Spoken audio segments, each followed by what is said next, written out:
Alex cackles maniacally and calls someone a fool for being deceived so easily. His companion, Saya, says tricking the boy needed as little effort as she expected. Meanwhile, an adventurer below intensely and repeatedly cast his holy light. The traders watched him struggle alone, saying they'll leave the rest in his hands. Bright was nearing his limit, unable to stop casting as the enemies surrounded him. Unfortunately, they were planning to use him as bait from the very start of their partnership.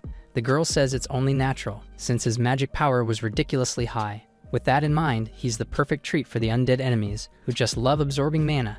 The high priest, Father Cuts, clasped his hands in gratitude, saying he helped their leader. As such, he should stick to his role to the end, and meet death in the Lich King's resting place. While he continued to use his spells, sending flashes of light throughout the dungeon, his party members began stepping away. They mockingly looked at him, who was unlucky enough to be born with the wrong attribute. The poor boy pleaded and begged for them to wait, but could not run after the party. Soon enough, he was left all alone. His magic power was quickly running out, and he was in critical danger as he reached his limit. The Lich King is said to possess a double S-class item called the Lich King's Staff. Just a few moments ago, Alex promised to protect him, saying there was no need to worry. Believing this, he walked to retrieve the staff alone, despite being surrounded by coffins. As soon as he took the item from its stand, all the coffins started shaking, and the undead monsters burst out to attack the intruder. While he turned to face them, he belatedly noticed the king rising from the tomb behind him. A terrifying chill spread throughout his body, and Bright was reminded of where he was standing. Without anything else to do, he ran for his life, gripping the high-class item in his arms. Alex leaped down and called to his troubled member. He urgently asked for the staff, saying he could use it to defeat the leech. Barely able to catch his breath, the young man gets ready and throws the tool in hopes of being saved from his death. As his party leader caught it without any worries, he sighed in relief, knowing he was going to be okay. Instead of coming to his aid, Alex hugged the staff like a precious baby, glad to finally have it. Since they've achieved their goal, they no longer have any reason to stay in the dungeon. Bright calls to them awkwardly, wanting to remind them that he was still there. However, his leader's gaze changes, and they just thank him for his service. Finally, the young man realized what was happening. Once more, he's left to do nothing but repeatedly shoot holy lights out.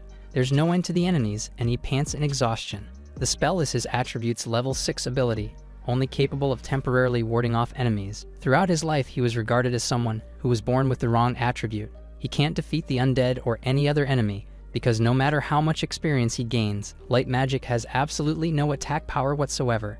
While he ran out of gas, Bright thought of how it was unbelievable in the first place that a bottom-tier adventurer like him would be recruited by an A-rank party like Silver Will. However, he persisted and accepted, when a familiar face made him feel needed. The undead screeched, stopping only momentarily after being blinded by his attacks. If the party likely knew the dungeon's mechanism, and what would happen if he took the staff, he was a fool to have believed them. Now he can still see their faces vividly, smirking with their successful betrayal. The reason for choosing him was obvious, but that doesn't give them the right to feed him to monsters.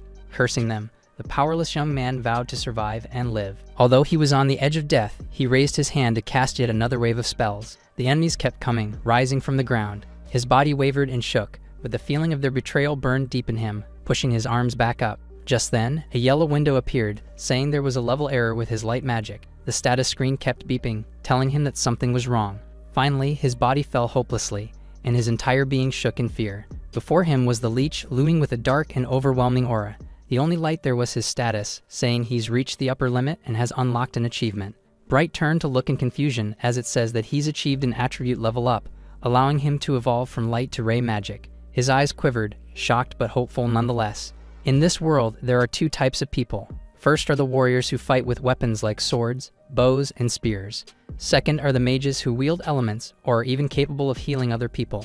There's also a category called attributes, but this factor only follows the will of the gods. 7 years ago, on the day of the attribute test, Saya received the fire attribute. Still close friends back then, Bright praised her, saying she had a really strong power. The little girl bashfully smiled, saying she would have preferred the wind element. With a cheerful expression, she thanks his friend for being so supportive. She asks what he thinks he'll get, even wondering if he'll end up matching hers. Although he didn't know what to expect himself, he was just excited. That said, he was born with extremely high magic power and was the star of the orphanage. Back then, she believed that no matter what attribute he gets, he'll become an amazing mage. They looked forward to the future and promised to go on great adventures together. Annoyed by the crowd, the priest tells the kids who were done to head home already. The two friends wave goodbye, excited to talk about things later. The nationwide attribute test is held annually for those who turn 10. Priests convey a message from the gods and tell young mages which attribute they have. Thinking about how Saya got fire, Bright wonders which element would complement her the best. As he dreamed about doing well in the same party, his time for the test finally came. The young boy entered with a hopeful heart. Told to come closer, he approached cautiously. It doesn't take too long for the glass crystal to glow a bright yellow, indicating the light attribute. He froze, unable to accept what he just heard. When the priest quickly calls on the next child, Bright interjects and repeatedly asks if he's really sure, insisting that there must be a mistake. His hopes are crushed again, as the man states that the gods do not make mistakes. The tears finally fall, and he says light is a useless attribute. Instead of being helped, the man sternly glares and asks if he's dissatisfied by the power given to him by gods. He's unable to answer, and just says that he dreams of being an adventurer. However, with light magic that has no offensive power, achieving this dream would be difficult. Even so, the higher beings granted him a special attribute. That's 1 in 1,000. Acting as their messenger, the priest tells him to accept his fate, and his gentle hand crushes the child's hope. The tears don't stop, but Bright walks out of the room feeling crestfallen. His body shook, and he questioned why he was given such high magic power anyway. He wasn't asking for too much, and simply wanted any of the 4 major attributes. The image of Saya and their adventures in the future flashed in his mind. Realizing this would never happen, his heart dropped to the ground, and he couldn't stop crying. 7 years passed after that day. The guild receptionist, Mel, welcomed Bright back with an excited tone. He thought he'd never be an adventurer, but there he was, affiliated with the guild and completing quests. This time, he just came back from exterminating a goblin cave, where he served as a baggage carrier. She says there's no reason to look down on it, as the party leader was really impressed. Since he carried their torch and everything else he could, they were able to fight without any worries. The young man smiles, recalling the leader as a stoic and intimidating man. Moving on, he asks if there are any new party recruitments, but there aren't any for him. After being diagnosed with the light attribute, he became the go-to person for odd jobs at the orphanage. Thanks to that, he got used to carrying luggage and cooking, perfect for a porter role. What's more, his extremely high magic power lets him use magic transfer to share his magic with others. They call and regard him as a magic tank, but a pretty useful one at that. Ever since the day of the attribute inspection, everyone at the orphanage became distant, including Saya. The young man ate his lunch with a smile, certain that he'd find a place for himself eventually. His parties are always temporary and low-paying, but there are quests he can go to alone.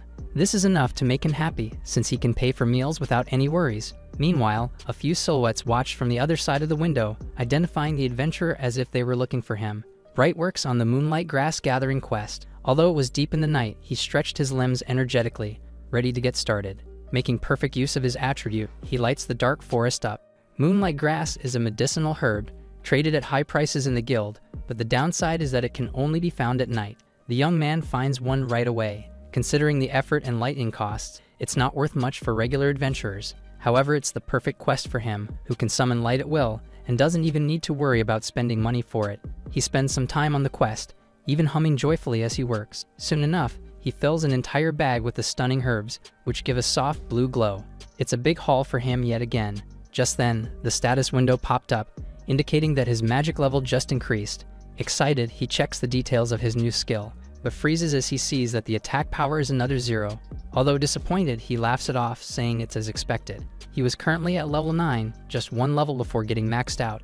Almost everyone would say that working on light magic to that point would be useless, considering that there's probably no one else in the world who's reached that point but him. All that time, he held on to a sliver of hope, thinking that a high-level spell might have some attack power, and that raising his level would also increase his magic power. He's come this far, and while he's at the bottom of rankings, he's still surviving as an adventurer. Recalling the priest who told him to accept his fate, he smiles rebelliously. The young man has no intention of giving in, and will do his best to forge his own path. In the guild, a couple of knocks came to the door, and Bright entered with a cheerful greeting like every day. Seeing him, Nell perked up more than usual, and she repeatedly said that there was urgent and big news. Much more excited than he was, she thrust a piece of paper in his face. It contains a special request from the renowned A-rank party, Silver Will. His eyes widened in shock, and he screamed upon understanding what the receptionist just said. The two go back and forth as Bright struggles to believe that the party was asking for him specifically.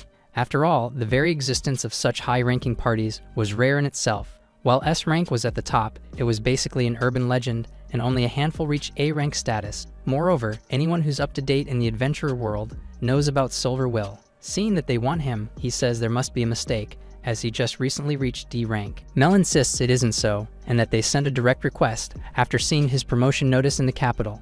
It seems they're looking for a support member with high amounts of magic power. With this, he realizes that the reason he was picked was certainly to be used as a mana tank. The party supposedly has a grand sage among its members, so they need as much mana as they can get. These thoughts fill his head, but Mel cuts through the negativity, saying his hard work has finally paid off. While he is confident in his power, he doubts that a D-rank adventurer like him, who can't even kill a single monster, would be able to keep up with A-rankers.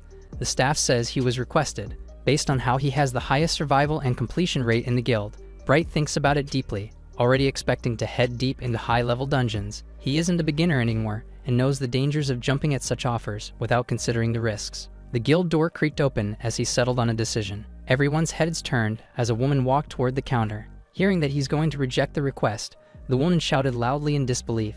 Turning around, Saya jumped into his arms, saying they have to go together at all costs. Shocked as her body was suddenly pressed against his, he asked who she was. This surprises her as well, and she stared in wonder, barely holding her tears in. She hugged him again, saying he's terrible for forgetting about her, after everything they did together. Not comprehending what was happening, he turned to Mel and attempted to clear up any misunderstandings. Not wanting to be misunderstood, Bright looked at the woman and asked who she was. She pulled away with a giggle, saying she was just making a joke. She adds that he hasn't changed at all. He stared at her cute smile and flushed cheeks, which were almost as red as her hair. The young man's eyes widened as the image of his childhood friend flashed in his mind. He screamed in shock, realizing that Saya, whom he hadn't spoken to in years, was in front of him.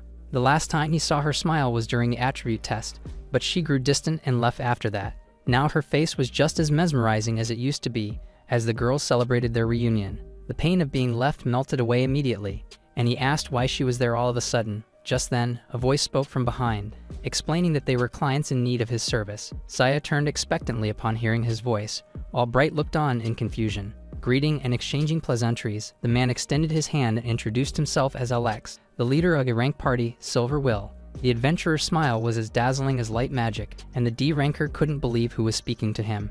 In the royal capital's magic tower, he's the person who holds a title above the highest archmage. Before him, shining like a deity, was the great sage. Bright stood at attention, his body moving on its own upon realizing the massive gap between them. Chuckling, Alex tells him to act normally, and that his position isn't all that big of a deal.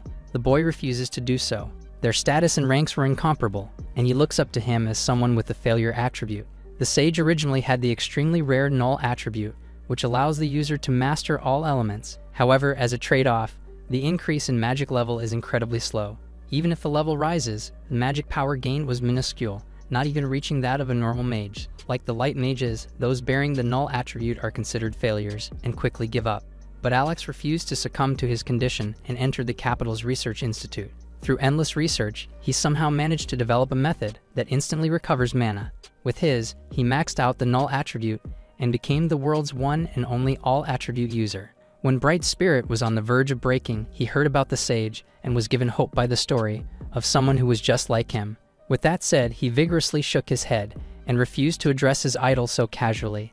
Laughing it off, the adventurer tells him to at least be comfortable and asks if he's going to accept. His mind still couldn't follow, so the boy asked what they were talking about. Saya clung to him again, saying they're talking about the party recruitment request. Finally, he realizes that the two must be in the same party, which she confirms by taking out an A-rank pendant. The recognition badge is probably the most official proof, so he staggers from shock. She says it's all thanks to Alex, and blushed as she turned to her leader. He denies it, insisting that her own strength brought her that far. Watching them exchange compliments and take each other's arms, Bright's expression falls, understanding the situation. His friend has moved on to a completely different world. He can still see her smiling as a child, cheerfully calling his name.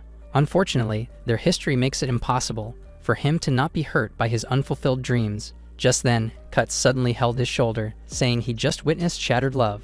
The young man backed away while screaming, while the man called him pitiful unprovoked. Seeing him, Bright recognizes the priest from the orphanage and questions why he was there. To his surprise, he says he is also a member of the party, which was an unbelievable claim. Saya vouches for it, saying she left the orphanage to become an adventurer, and the priest did the same thing after her. The boy recalls how he looked down at him, and was one of the people who called him a failure. It's still strange. After so many years, the two who abandoned him, along with the great sage, appeared without warning. Saying they need him, the party asks him to join and accept the request. A warning was ringing deep in his heart, and he knew he should refuse. However, Saya says she needs him, and asks if he remembers the promise they made as children. Coming close and meeting his eyes, she reminds him of how they dreamed of becoming adventurers together. When that happened, they were supposed to go on countless quests together. Convinced by her words, he says he remembers well, and accepts the recruitment offer despite his feelings. Bright accepted the request, but now the party has actually reached the Leech King's resting place. His face grew pale from the overwhelming presence, and it's obvious that he shouldn't be there. The difficulty of the dungeon level they were in is off the charts at a AAA ranking. The reason they came to that place was because Alex deciphered some text and learned about the existence of a certain artifact. It's an ancient technology that can convert magic power in the air and return it to the user. In other words, one can essentially have unlimited mana and will not have to worry about running out. The Great Sage was carrying a huge magic tank, one that he apparently made on his own. Even though he became an all-attribute user, his power wasn't that high, which is why he needs those tools. It's something the employer desperately wants, so he'll do his best to help. Just then, a ghoul appeared before him, making the weak young man scream in terror. Fortunately, the other members make quick work of the monster and save him in time. Alex charmingly asks if he's okay and instructs him to stick close to the formation. He ran back to the center to light the way, leaving the leader and Saya as frontliners. Normally, their combination would be considered a distorted party, but it's nothing in the face of the two mages. The two blasted through the enemies without any problems, burning and electrocuting all in their way, even laughing maniacally as they took care of the enemies. Bright watched in awe, stunned by the true power of an A-rank party. However, a certain thought came to his mind while they fought. Cut suddenly verbalizes it and asks why they would hire him instead of a warrior to easily get the coveted artifact. The boy turned in surprise, but couldn't deny that it's exactly what he was thinking. The priest demonstrates something and tells him to watch while he raises a simple staff. It shone and illuminated the area, working as magical lightning.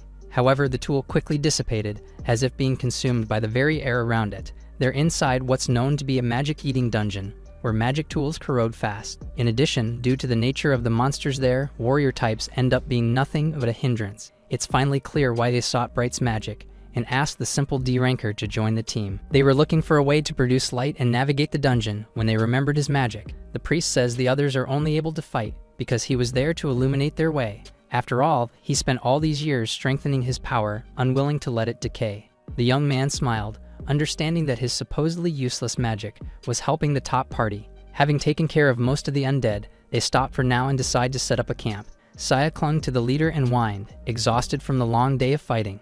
He complimented her for doing so well, and she nuzzled into his body with a smile. The sight destroys Bright's mood. With this, they move on and allow Cuts to cast an intermediate healing spell on them. A green ball of magic rose and enveloped their bodies, taking care of their injuries and fatigue. It's just precautionary healing magic, and since he's already at it, he casts another area-wide spell, rebuking the unclean things around them. It should purify the camp and keep them safe for now. Seeing this, Bright wondered if there was anything he could do to be useful in such times. Concentrating, he casts Sanctuary. The entire perimeter lit up with his magic, and they beamed in surprise, mesmerized by the spell. With this active, nearby monsters should have a hard time approaching.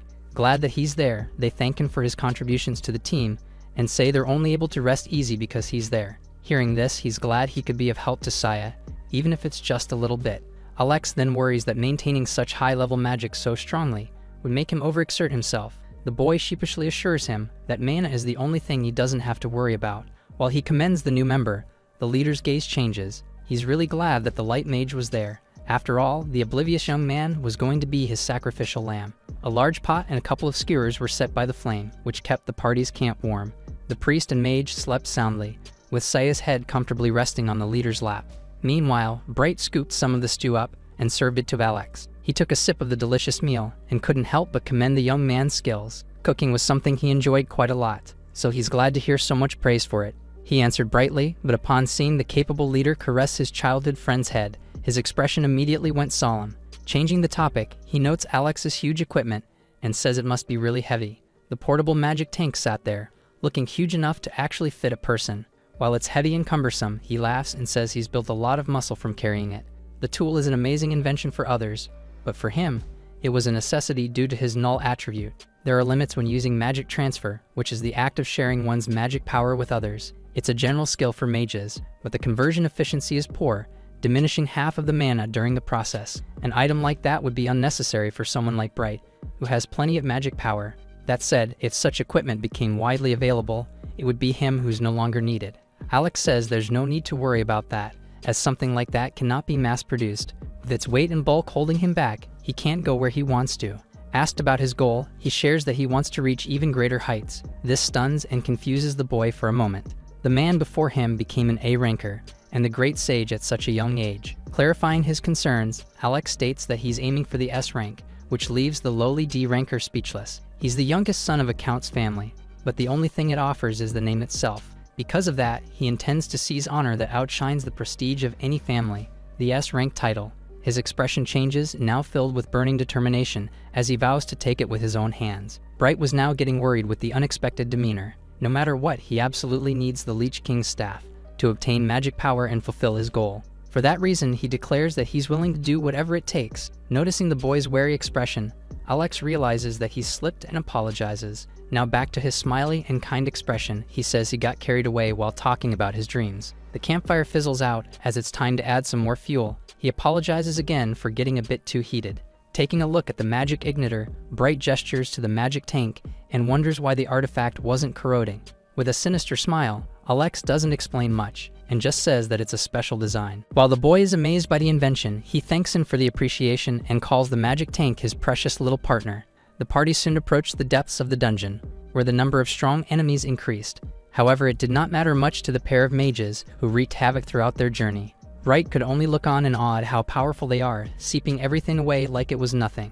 After a while, the group reached the Lich King's tomb, which was surrounded by countless coffins. At the bottom of the gravestone was a lectern, where the Lich staff lay, glowing with power. It's been days since they first entered the dungeon, and the goal they sought was finally in their midst. Contrary to the number of monsters outside, there were none there, but the coffins were basically foreboding a horrific situation.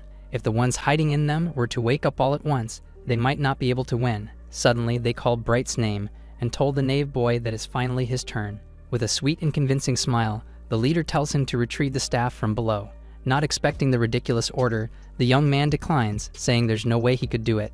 They give him a reassuring gaze and promise to protect his safety with all their strength. As he didn't seem to have a choice, the light mage hesitantly accepted, and only after that will he come to know everything. From the very beginning, Bright had sensed that something was wrong. He gripped the staff tight, but as soon as he lifted it from the stand, the Lich King rose from its tomb. Alex screamed, ordering him to bring the tool there as he could defeat the enemy with it. Believing him like a fool, the young man threw it with all his strength, shooting past the undead. Upon catching it, the sage laughed at the knave adventurer, saying he's too easy to deceive. He bids him goodbye, commending him for serving his purpose well. From their hidden looks alone, Bright knew something was wrong, but chose to ignore the warnings blaring at him. Ridiculed for most of his life, he was happy to finally be told that they needed someone like him. He wanted to adventure with the person he admired and prove to the people who judged them that they were wrong for doing so. Above all, he kept thinking about his time with Saya, who promised to go on adventures with him. Unable to forget it, he clung to the dream that they would explore the world and grow strong together.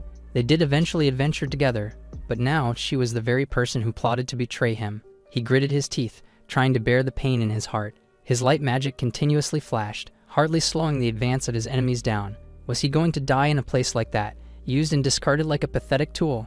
It was ridiculously laughable. Although losing count of how many times he cast holy light, he doesn't give up and desperately ran, looking for a way to get out and survive the dungeon. He moved past the undead, pushing them back and clearing the way with his magic. The continuous spells were taking a toll on his body, so the only goal was to escape, before he used his mana reserves up. If he fails to maintain his casting, he'll be devoured to the bone in an instant. The enemies were as unrelenting as he was, and kept closing in on the poor adventurer. Finally, the exit of the resting place was within an achievable distance. He somehow has to make it there by climbing the tall hill and separate himself from the leech completely. Just then, his knees gave out and he started coughing his insides up. His body was a wreck, destroyed from internal damage. Based on his state, he realizes that he's depleted his mana from all the spells he continuously cast. Now he was no longer able to use magic. Unwilling to accept his end, he propped himself up with his shaky limbs. Crawling and clawing up the ledge, he sees a familiar box resting heavily on the ground. It's Alex's magic tank, the very one he carried around to replenish his mana. However, since he obtained the leech staff, there was no longer a need to lug the heavy item around. He dragged himself up the ledge and toward the chest. While the holy light flashes were about to die out, he prayed that there would be even just a bit more magic left inside. Reaching the tool, he wondered how to use it, and if there was a switch somewhere. Desperate, he placed his hand on the tank, begging for something to happen. In an instant, magic surged throughout his entire body, and it was as if his reserves were all filled up again. It's an incredible feeling, enough to give him hope again. However, he notices and questions something odd. Having done it multiple times himself, he recognizes the feeling of magic transfer. Bright was questioning the familiar feeling, but had no time to do so as the undead appeared behind him. With his mana replenished, he's able to cast Holy Light again and keeps the enemies at bay for now. While they're still reeling from the magic, he quickly strapped the tank onto his back, ready to carry it while running.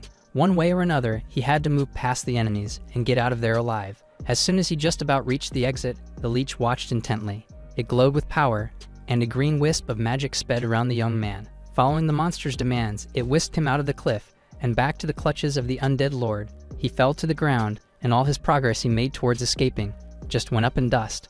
All he could do was laugh hopelessly. It's a common rule that one must defeat the dungeon boss before leaving its dwelling. As the adventurer raises his head, he sees a dungeon exit on the other side, leading to a staircase. There has to be a way to the exit of the boss room after clearing the challenge. If he could somehow immobilize the leech, he should be able to make a run for it. The undead lord raised its hand, summoning a powerful surge of magic above him.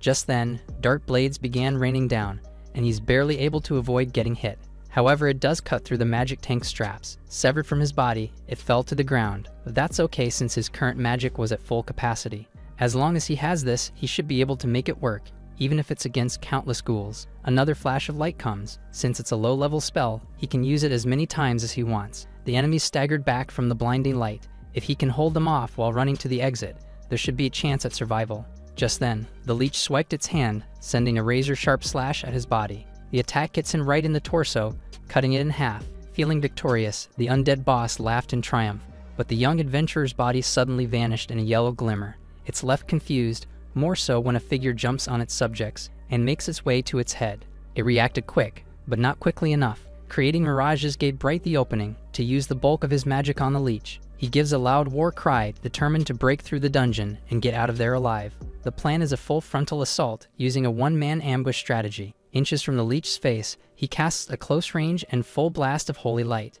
The boss squinted, blinded by the blazing flash that illuminated the entire dungeon. It fell to the ground. Although light magic deals no damage and cannot in any way defeat his enemies, he unleashed a rapid-fire cast of the spell that the demonic monsters hated so much. The flares came endlessly as the young man gave it his all, hoping that if he kept hitting that, their movement would definitely cease at one point. His efforts pay off as the enemy's arm turns limp and unmoving. While the casting ends, the light still stays on its face, as if suffering from a long-term burn. Just then, Bright's status window popped up with the weirdest timing. He panted, exhausted from the barrage of spells, but stood tall as he saw that he had just leveled up, bringing his light magic's rank to 10. After so much effort, he's achieved the final stage of the light attribute and received the meteor shower spell. However, the distraction from the status window wasted the time he bought himself, and the Leech King began moving again. The enormous and spectral hand reached out to take his body, and Bright just stood there in shock and disbelief. The leech has recovered and smacked its hand on its chest, trying to squash Bright flat. Fortunately, the young man was able to roll away and escape in time. It woke up much earlier than he expected, and was now moving in to end the prolonged hunt. A spectral green glow surrounded its body, and its eyes seethed with rage from being barraged with holy light flashes. It roared and howled, making the entire dungeon tremble. The shockwaves alone nearly sent the adventurer back, but things turned from bad to worse as dark pikes suddenly shot out of the ground. They were making their way towards him, and there was no way for him to evade. Emerging in a path, the rock pikes were indiscriminate with their victims, hitting even the undead. Bright was wounded and winced in pain, but managed to avoid a fatal injury nonetheless. The two enemies glare each other down, neither of them willing to fall so easily to the other. He recovered all his mana after leveling up, so now he can use the ultimate magic of the light attribute. Gathering magic into his hands, he shined with power, and it's as if his entire body was emitting blinding beams of light. Full of confidence from the new skill, he warns them that it's coming and tells them to tremble and despair. Several luminescent balls appeared in the air and rained down as the adventurer used meteor shower. The undead screeched and wailed as they were enveloped by the light, which exploded like fireworks. Meanwhile, Bright fell to his knees as the ability took nearly all his magic capacity in one go. After a while, everything turned dark again, signaling the end of the meteor shower. It was completely silent, and there were no signs of movement from the leech and its undead. The young man smiled hopefully, thinking he finally defeated an enemy with light magic. A low grumble echoed in the cave. Trembling as he realized what it might be, he summoned a faint glow of light. The leech scowled at him, with its cold breath sending chills down his spine. The surrounding figures also started moving, and it quickly became apparent that he had not won yet. Against all his expectations, each and every enemy was unharmed. He opened his status window while stuttering and stared in disbelief upon reading the skill description. Meteor Shower summons a blinding rain of light, but as with all his other abilities, its attack power is 0. It was unbelievable that this was light magic's ultimate skill. This was supposed to be his only hope, but now it was crushed. After all, there was no way he would conveniently get so lucky and receive an attack spell at the end of everything. Like other people said, it's completely useless and a dead-end attribute. He laughed maniacally, then started cursing his unfortunate fate. Just then, he coughed, and his body fell apart. Similar to earlier, he's reached magic depletion, causing his organs to fail and rupture. A couple of meters away was the magic tank. His eyes looked hopeless, and his body was exhausted, but maybe, just maybe, he could still survive with magic. The young man reached out, desperate to get another chance at life. Just then, he saw a limp hand spilling out from under the box. He trembled in fear and shock, realizing that a human arm was coming from inside the tank. Seeing the human hand in the box, limp but still faintly colored with life, Wright was hit with the horrific realization of what it meant. He recalls his conversation with Alex, where they talked about the portable magic tank. The image of his sly smile, while he called it heavy and cumbersome, was still clear in his mind. He screamed and cursed the party leader, who turned out to be more heinous than he thought. Everyone was amazed by his invention, even calling it groundbreaking. The way he spoke of it like an inconvenient tool echoed in Bright's mind. He refused to accept that a human was being talked about that way. He retched and vomited, unable to come to terms with the reality of it all. With this, he broke the box apart, promising to get the person out right away. As he tore through the pieces, what he saw inside was even more heartbreaking. There was a girl, skinny to the bone, and positioned like her body was forced to fit. He sees her take a breath of air and acts fast upon realizing that the poor child was still alive. Raising her close to his body, he's surprised by how light she was. Of course she's light, since she's a person whose sole purpose was to be used for magic transfer. To make the tank easier to carry, Alex likely didn't give her proper meals and kept her holed up for so long.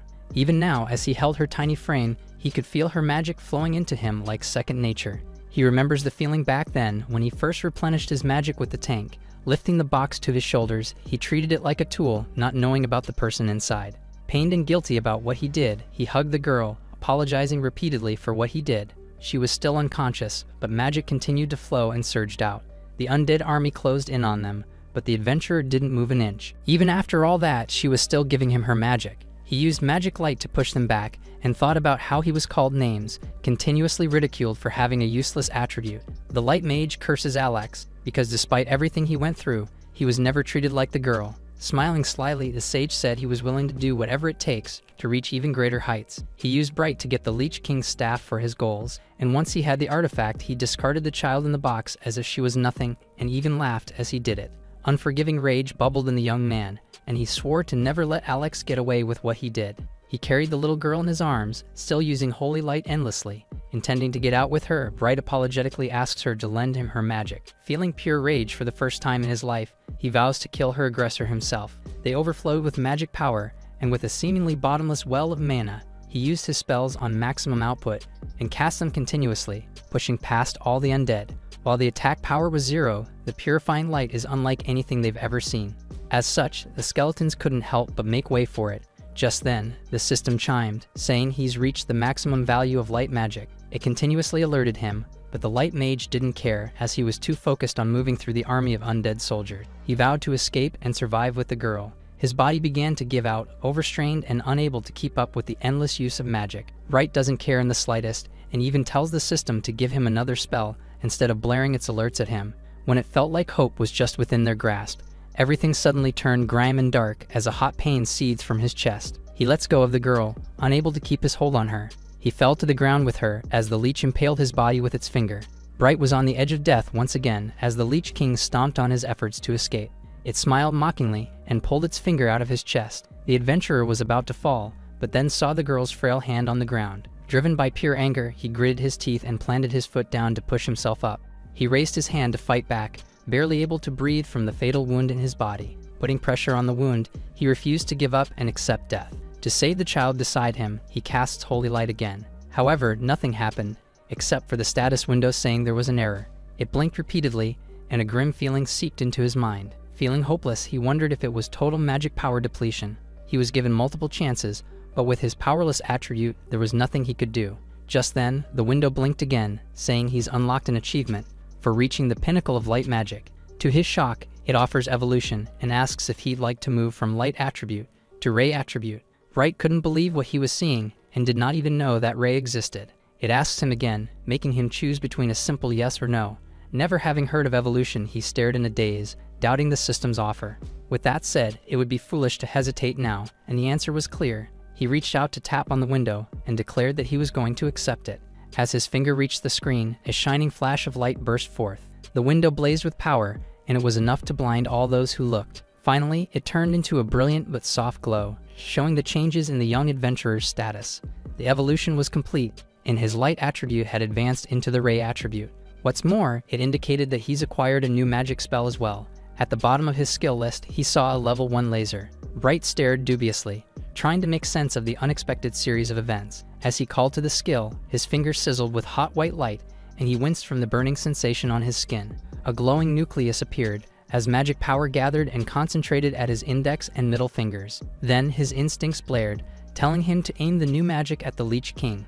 There was absolutely no chance before, but now as he directed his hand like a gun, it was as if he was being told to undoubtedly defeat the undead boss. Magic reached a certain point of concentration, and the system window instructed him to fire. With newfound hope, he gave a loud war cry and shot a blazing ray forward. Traveling fast, it sped right towards the huge target's head. The leech stared in confusion, not understanding the sudden development of the harmless enemy. It made contact, and the white ray blasted the king's head right off, its light shining on the undead soldiers who looked on as their king was defeated right before their eyes. The attack subsided, and Bright was completely frozen in shock, unable to comprehend what he just did. Bright was stunned silent, and even the undead army could not believe what just happened. They all watched as the Lich King fell, defeated and beheaded. Its soul and magic rushed out of its body, leaving nothing but an empty shell of the dungeon boss. The young man was at a loss, his mouth open wide as he tried to understand. His magic, which never had any damage, took the king out in one strike. He even melted the wall behind the monster, with such high heat like it was glass. Trembling and with slight caution, he opened his status window. The familiar golden screen appeared, and it describes the laser as something that can pierce through anything. At the bottom was the attack power, which showed that it went from 100,000 to infinity. For someone who was stuck with 0 all his life, the minimum amount now was purely unbelievable. Finding it insane, he suspiciously asks if they were messing with him. Although their boss was gone, the undead monsters charged at him.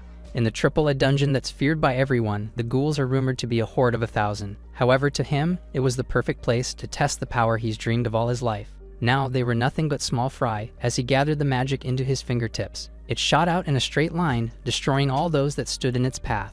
It's intriguing as even the phantom ghost was annihilated. Thanks to the evolution, his fatal injuries from earlier were also healed. His magic power has returned, and even if he's still beaten and bruised from all the fighting, Bright turns to the unconscious girl and thanks her for saving him.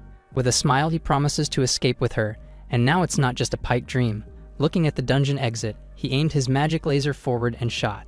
As the enemies are told to be gone, the ray cleared a path, and he continued to launch a barrage of shots, firing indiscriminately. Starting with the Lich King's defeat, Bright continued to take countless enemies down and successively leveled up within a matter of moments. With the power in his hands, there was nothing he couldn't cut through. Using it like a sword, he swung the ray across the entire room. However, this method seemed to be overstraining his body again. The adventurer didn't care, and was determined to show the girl the bright blue sky outside. He vowed to take her away from the dark tank, and the person who treated her like nothing but a cumbersome tool. Remembering Alex's face, anger filled his entire body, forcing his magic power to burst out. Bright aimed his fingers up and shot, ordering his former party members to wait for him. The ray shot out, blasting through the ceilings of the dungeon. Meanwhile, Silver Will was still walking back home when they heard a loud rumble from below.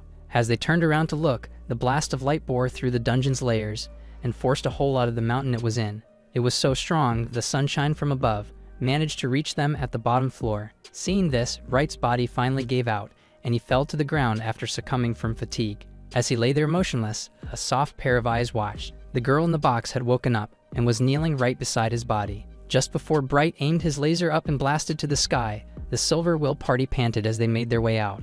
They cursed it all, barely holding it together and stopping themselves from collapsing. Annoyed by the darkness that made them waste energy, Alex realizes that the light user had more uses than expected. He clicked his tongue, frustrated by the very thought.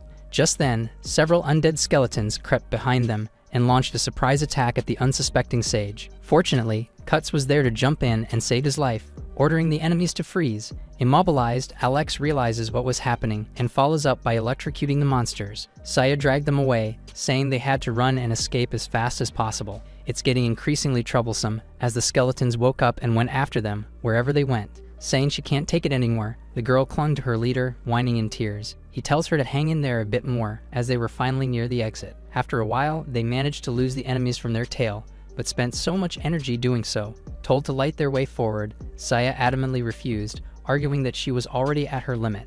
Her words made Alex look at her silently and with disdain. Scowling deep inside, he deemed the girl useless. He let her into the party for her power and looks, but now he wants to ditch her. Since her fire might provide light, he benevolently reached out and hugged the girl as he claimed to need her if they wanted to get out of there. He can use light magic, but his limitations force him to conserve mana for emergencies alone.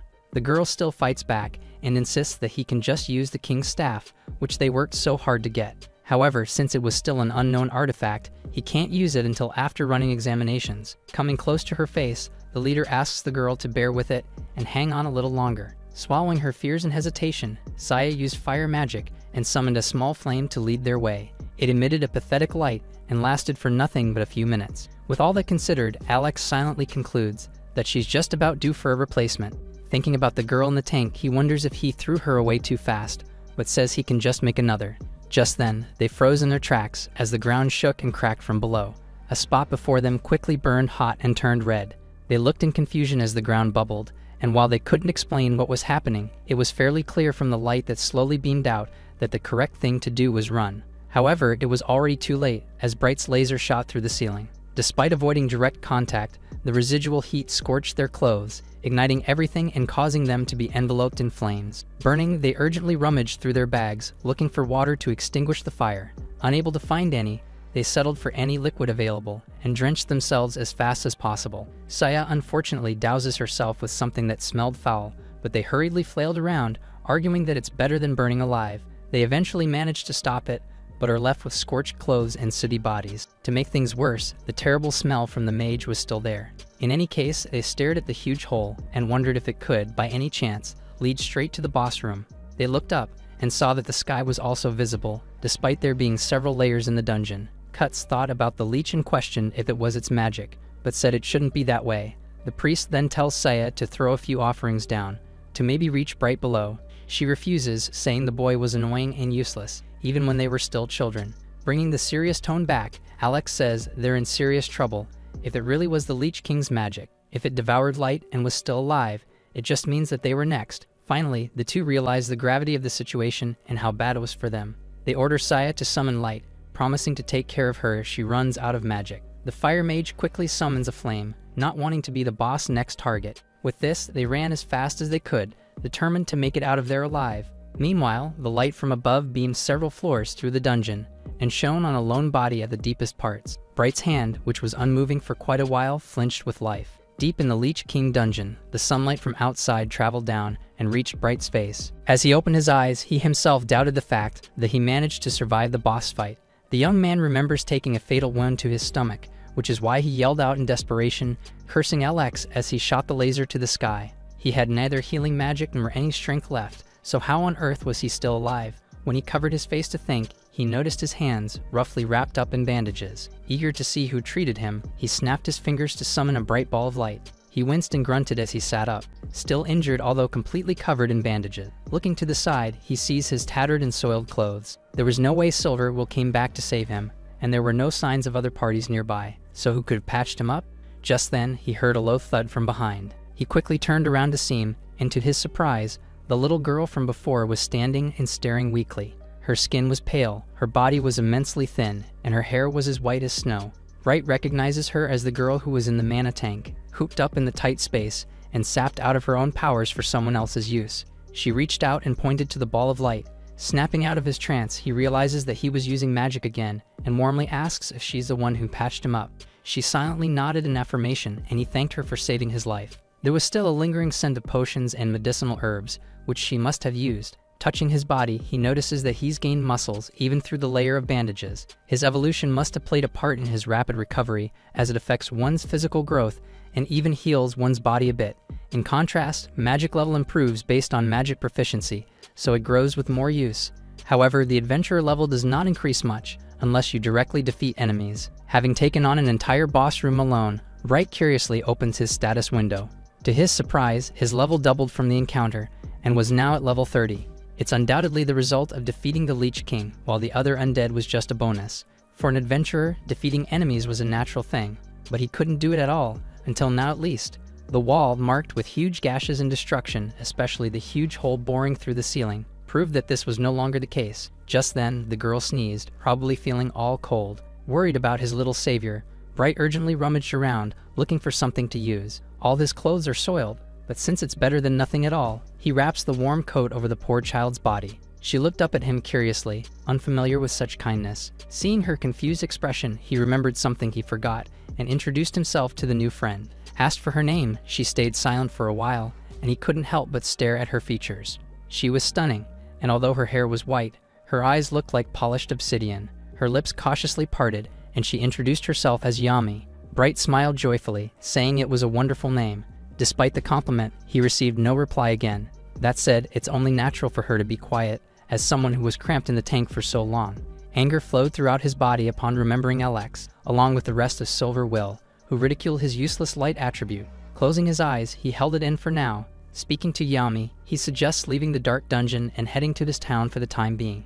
With hopeful eyes, he says he wants to show her the beautiful world outside. The girl nods. Even if they escape, there is no way he could leave her alone, so he needs money to move forward together. Since they've decided to leave, he asks her to wait for just a bit longer, adding that there was something he had to get done first. Since they need money for 2 people now, Bright gets ready to collect all the loot from the battle.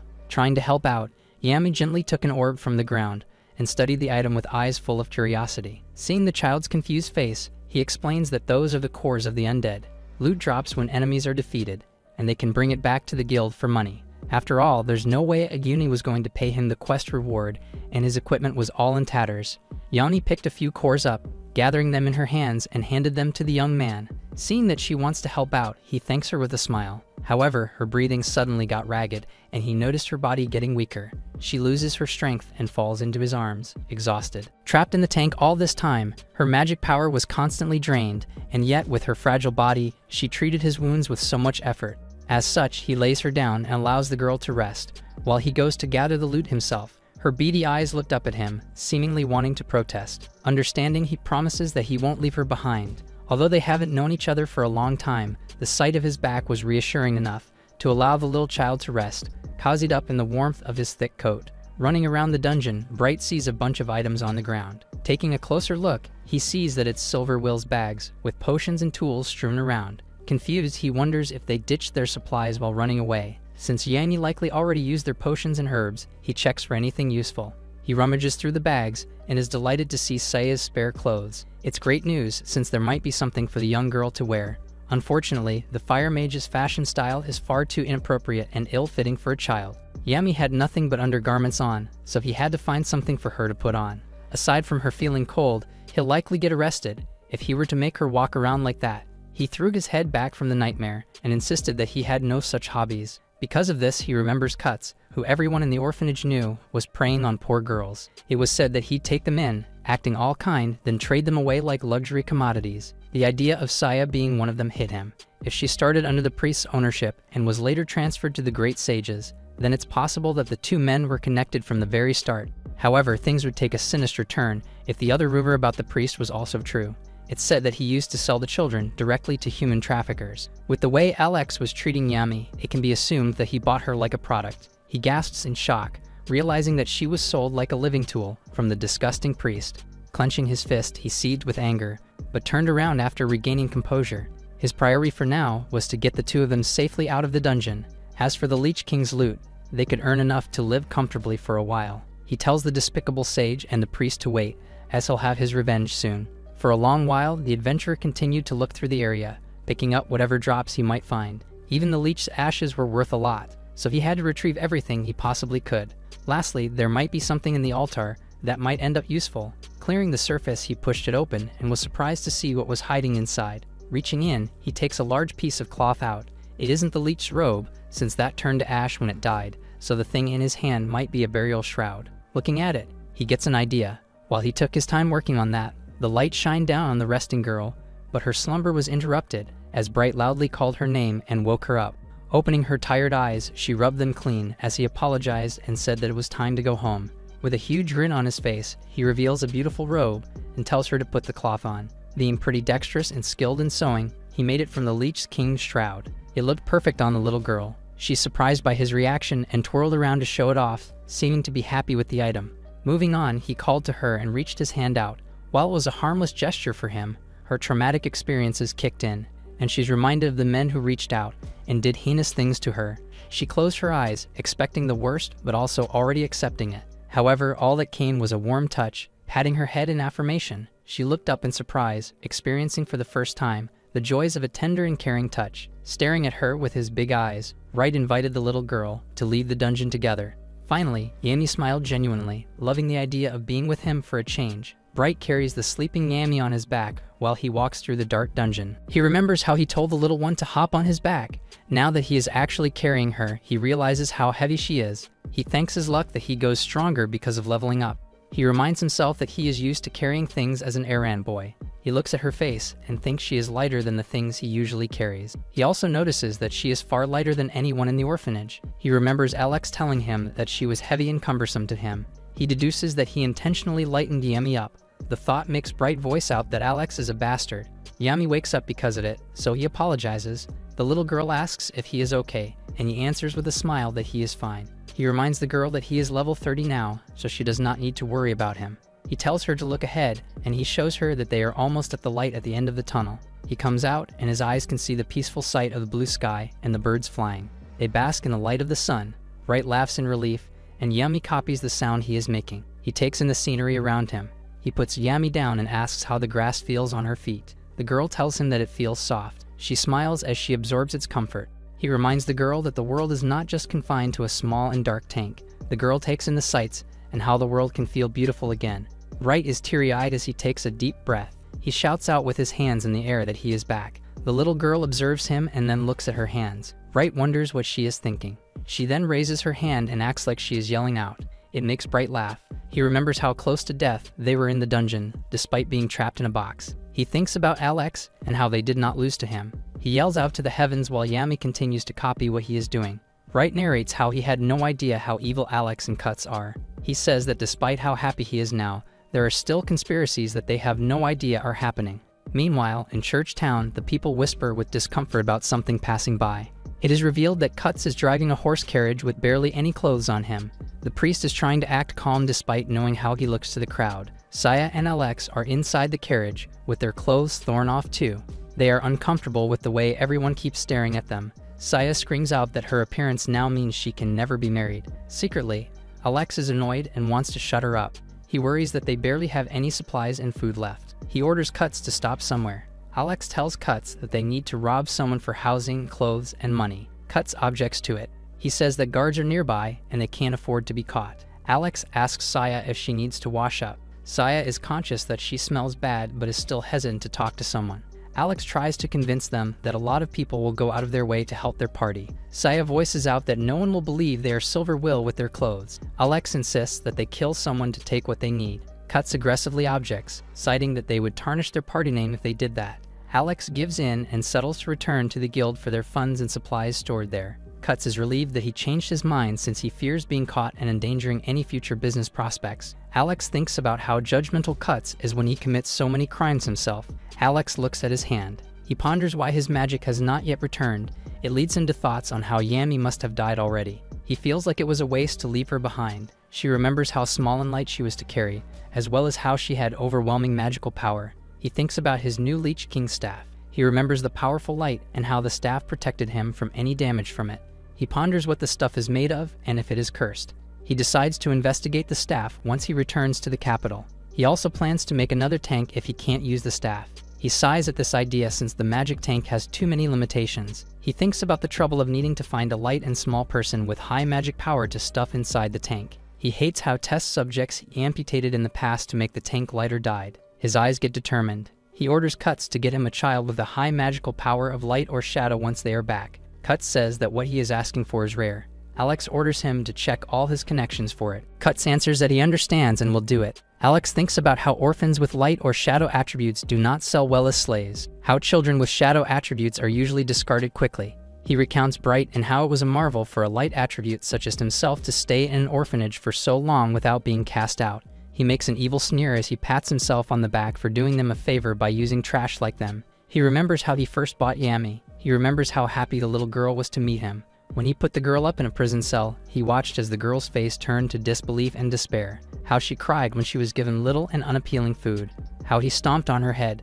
He remembers how he loved her expression when he shoved her in the tank, how she cried so much. He grips his staff and laughs at how he will remember her suffering forever. Saya looks disturbed as she watches Alex laugh. He goes on to think about how nothing can compare to the thrill of trampling on someone's victory. He continues laughing as the others try not to say anything about it. He thinks about how he overcame the humiliation of receiving the null attribute. He thinks it justifies him getting revenge on the world and doing as he pleases. Meanwhile, Bright and Yami are still in the forest. Bright spots a nearby stream.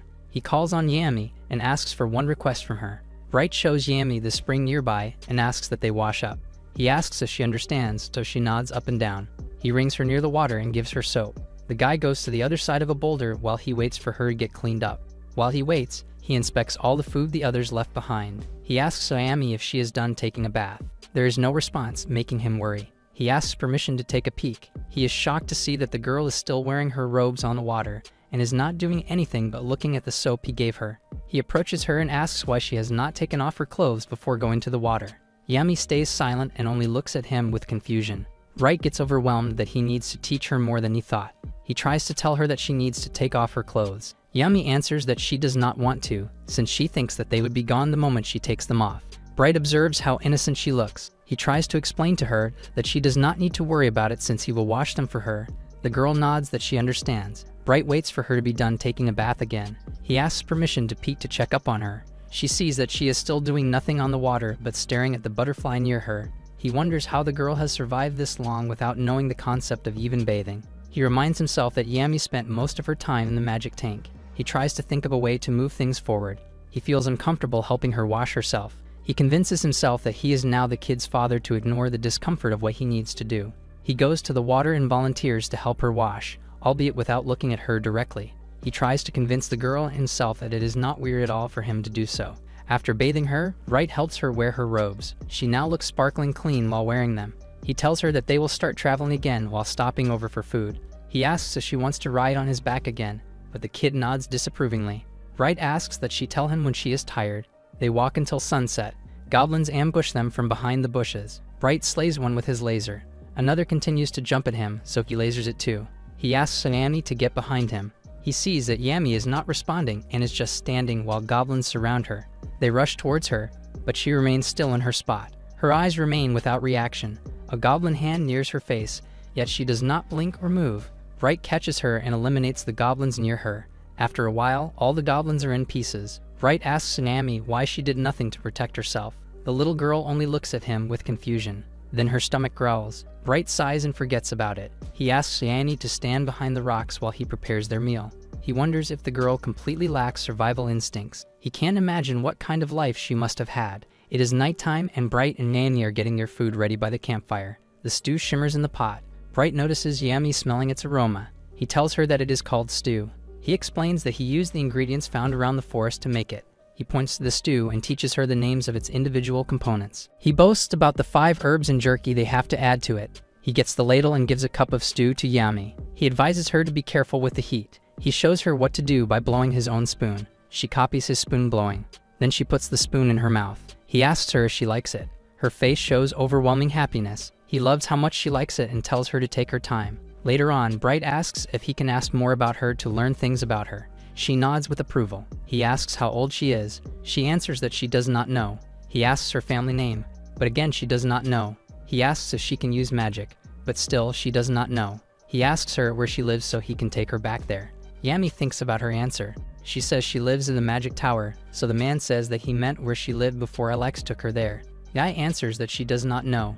She remembers the day Alex told her that she was his family. She answers that Alex told her that the magic tower was her home. Bright voices out how wrong this is. He can't bear to think what happened to her in the tower. He remembers how Yami did not move when she was attacked by the goblins, and he came to realize that she grew up in a place where she was taught not to value her life. He closes his eyes and thinks deeply about his anger at Alex. He opens his eyes as he feels something. He notices that Yami has fallen asleep with her head leaning on his shoulder. He observes how peaceful she looks and smiles. He takes away the cup of stew from her hand and lays her head on his knee. Tears come out of his eyes, so he wipes them off. He promises never to forgive Alex and that he will avenge Yami. He reviews how Alex used him as a scapegoat, locked Yami in a tank, and then discarded her when she was no longer useful. He thinks about killing the evil man. He pats Yami on the head and thinks about what will happen to her if he gets arrested for killing Alex. He imagines that she will get sold off again with no knowledge to survive. She imagines her having a terrible life, even if she ends up in an orphanage. He swears to never let that happen. He plans to only hurt Alex to a point and take advantage of the man's pride that he would never tell a soul that he got beaten up by an orphan with a failure of an attribute like him. He lights his finger with his laser, preparing for Alex to come hunting for him. He tries to move Yami. The little girl's hand moves to his. She pinches his finger. He promises to never leave her alone and that he will always protect her. Cuts is in the town guild and is frustrated that Mel, the receptionist, won't let him withdraw some money without identification. Everyone is looking at Cuts for how aggressive he is being. Mel reminds him that she needs his identification tag, so Cuts tells her that his tag got burned during a quest. She asks him to fill out a form to process a new tag. Cuts is getting frustrated and yells out that he has no money on him and has no time for these types of paperwork. He declares that he is the priest from the esteemed Silver Will party. Mel cringes since he looks more like a pervert with his tattered clothes. Mel thinks about reporting him. She nears her finger to the hidden security button under her table. Before she can press it, Cuts tries to remind her that she came to the guild 4 days ago with Alex. Mel remembers her introducing Bright to Alex. Cuts sees that she is recalling the events and reminds her that he was there. The receptionist tells him that she did not recall that he was there. She tells him that who she recalls is Bright. She tells him about how Bright is trusted by the guild and that she will accept money withdrawal if the young man vouches for him. Cuts slams his fist on the table and tells her that Bright is already dead. Mel gets silenced by the news. She frantically asks him what he means. Cuts elaborates that Bright is dead at the hands of the Leech King. Mel gets silenced again. Cuts takes the renewal papers from her. He writes over it and submits it to her. As he leaves, Mel asks more questions about Bright that the priest ignores. Cuts shuts the door on the way out without saying a word to her. He returns to the party horse carriage. There, Alex is frustrated to hear that Cuts could not withdraw any money. The priest explains that it is because all their identification tags got burned in the quest. He advised that they should just return to the capital directly. Both Alex and Sayer reject the idea because of their tattered clothes. Cuts voices that the situation would have been different if Bright were still around. Intrigued, Alex asks what he means. The priest replies that the guild told him that they would have approved their money withdrawal if Bright had vouched for them. Alex asks if he told them that he is with the great sage. Cuts replies that he did, but that the guild still values Bright's name more. Alex slams the carriage wall in anger. He feels humiliated to hear that a low attribute like Right is more important than him in Church Town. Saya can see how tense he looks. Alex orders Cuts to sell the horse. The priest reminds him that the market rate for the horse won't be high since the day is already late. Alex replies that it does not matter as long as it can lead them to stay at a cheap inn. He believes that once he cleans himself up, the guild will surely change their attitude toward them. He swears that if they don't, he will force the guild to comply with him. Meanwhile, Bright and Yami already have Church Town in their view. Bright proudly tells Yami that the town is where he lives. Meanwhile, the members of Silver will look miserable while walking the streets of the town in their tattered clothes. Bright and Yami are near the gate of the town. Bright is excited just seeing it again. His near-death experience and the evolution of his power make him feel like he has not come back for a long time, despite it only being a few days. He closes his eyes and makes a fist in reaction to feeling blessed. He tells Yami that they are about to enter the city. He warns her that there will be a lot of people but assures her that there is no need to be scared. Yami holds his hand. The man gets shocked, but it also makes him feel at peace. He looks at the child's face and wishes more than anything to protect her. The two guards on the post of the gate are shocked to see Bright approaching. They yell out his name the moment he gets close to them. They ask how he is alive. Bright has no idea what they are talking about and just assures them that they are looking at him right now. Both guards are happy and teary-eyed to see him. They ask him to hurry to the guild. Bright looks at them with confusion but agrees to it. At the guild, people are gathered around a table with scattered flowers and a framed picture of Bright at the center. A priest preaches and Mel approaches the table. She looks like she is in deep and sad thought while she stares at the table. The teary-eyed person next to her reminds her that she needs to start the wake. Mel cries as she tries to start talking. He suddenly breaks down and yells out how she blames herself for recommending the request that got him killed. She tells Bright that he is an idiot for dying. Bright comes in through the front door and asks if they are holding a bad-mouthing contest for him. Everyone is shocked to see him. Mel, most of all. She rushes towards him with relieved tears. Later on, Mel recounts to Bright that a person with barely any clothes told her that he died. Mel is angry now that she thinks the guy who claimed to be a Silver Will member was lying. Not wanting to complicate things, Bright tells her that he just got separated from the party. Mel is so angry she plans to cancel the reissue process the lying man requested. Bright asks Mel if she knows any good tool shops. He says he wants to sell the monster drop items he got, but he is not sure where to go. He says he needs the money to take care of the little one he has beside him. Mel tries to talk to Yami and asks about how she got lost in the forest. Bright feels guilty that he needed to lie to Mel about how he found Yami. Mel thinks about which tool shop to recommend. Other people in the guild recommend the one in the back alley, something that Mel thinks is the right choice too. She tells Bright that the shopkeeper there is weird but pays more than the others. She also warns him not to judge how the store looks from the outside. Bright and Yami start their walk to the recommended tool shop. Bright tells Yami that they will eat soon after visiting it. He is getting worried about how the alleys keep getting narrower and narrower the more they get near the destination on the map. He is surprised to see that the tool shop looks like a haunted house, with its skulls on top of its door and wooden planks nailed to cover the windows. Now that he sees how creepy the tool shop looks, Bright is hesitant to enter it. He remembers how Mel told him not to worry about its appearance and how others of the guild also vouched for the shop. Ultimately, he decides he will go through with it because he desperately needs the money. He slowly opens the door and asks if anybody is inside. The owner inside is a hooded figure smoking a long pipe. They ask how long he will wait until he decides to come in. The nervous Bright opens the door all the way to come in. He and Yami approach the owner at the counter. He looks around and is still disturbed by how dark the place looks. He, however, sees that the items on display seem normal. He looks at the owner again, and he can't guess if they are a man or a woman. Bright places his items on the counter. He opens his bag to reveal many dropped items. He takes out the sights he thinks will sell. The owner inspects the value of the sights. They suddenly drop their pipe. They stand up in shock and demand to know where he got these items from. Bright tells them that he got it from the Leech King's resting place. The owner demands to know if he is telling the truth. They ask what his attribute is to confirm if he really did defeat the Leech King. Bright answers that his attribute is light. The owner belly laughs. They think that he is making a joke, annoying Bright. They accuse him of lying and say that he can't take them for a fool. They want to appraise his items to see if he is telling the truth. Bright tells them that an A-rank party brought him along when they defeated the Leech King. She asks why an A-rank party would bring along a light attribute user. He answers that they needed him as a mana tank. They ask if he is the one they call Bright. Bright is disappointed to hear that they know about him as a parasite adventurer. The owner then asks if he has the Leech King's robe. Bright is about to tell them about it, but the owner suddenly shouts. They see Yami touching their skull display and tell her not to touch it. They then notice that Yami's clothes seem off. They grab a part of the robe to look closely at it. Bright tells them that he made the Leech King's robe into her clothing. The owner calmly believes him. They ask that Bright wait while they appraise the items. Bright asks them about the Leech King's robe. They answer that the robe functions as a magic amplifier when the Leech staff functions as a magic emitter. The owner shows him 11 pieces of gold coins. They tell him that the actual value was 10 gold coins and 95 silver coins, but that they are giving him a bonus. Bright gets overwhelmed by the sight of so much money. The owner tells him that they did it because good items deserve a proper price. Bright thanks them as he picks the coins up. Bright is happy to tell Yami that they can eat a lot with the money. The owner asks him if he has more Leech King drop items. Bright answers that he doesn't and then leaves. The owner grasps their pipe and continues smoking. They remove their hood to reveal that she is an elven woman. She swears not to let Bright off easily. Bright and Yami go to the Food Street district. Bright looks at his purse of coins while he walks. He can't let go of the fact that he has never had so much money in his hand before. Yet he is conscious of how many more drop items he can sell in the heavy bag he is carrying. He asks Yami what she wants to eat. The little girl looks around. He finds a bakery filled with bread. Her eyes widen at the possibility of eating some. She looks a different way and spots a store filled with donuts. She spots another filled with burgers and hot dogs. Her mouth waters at everything she sees. He tells the girl that they can eat whatever she wants with the money they have. The girl smiles with excitement, and they declare a food binge. They pick up meat crepes and enjoy eating them. They also eat grilled skewers and large quantities of crispy wheat crackers. After all that, they rest up. Bright feels like he is in heaven for eating so many yet not even spending a fraction of the money he got. He feels glad that Mel recommended him to the store.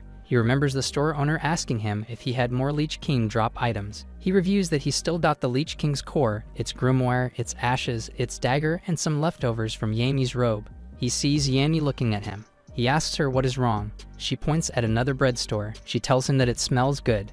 Bright laughs. He tells her that it is time for round 2. The kid gets excited. Bright looks so happy seeing her happy.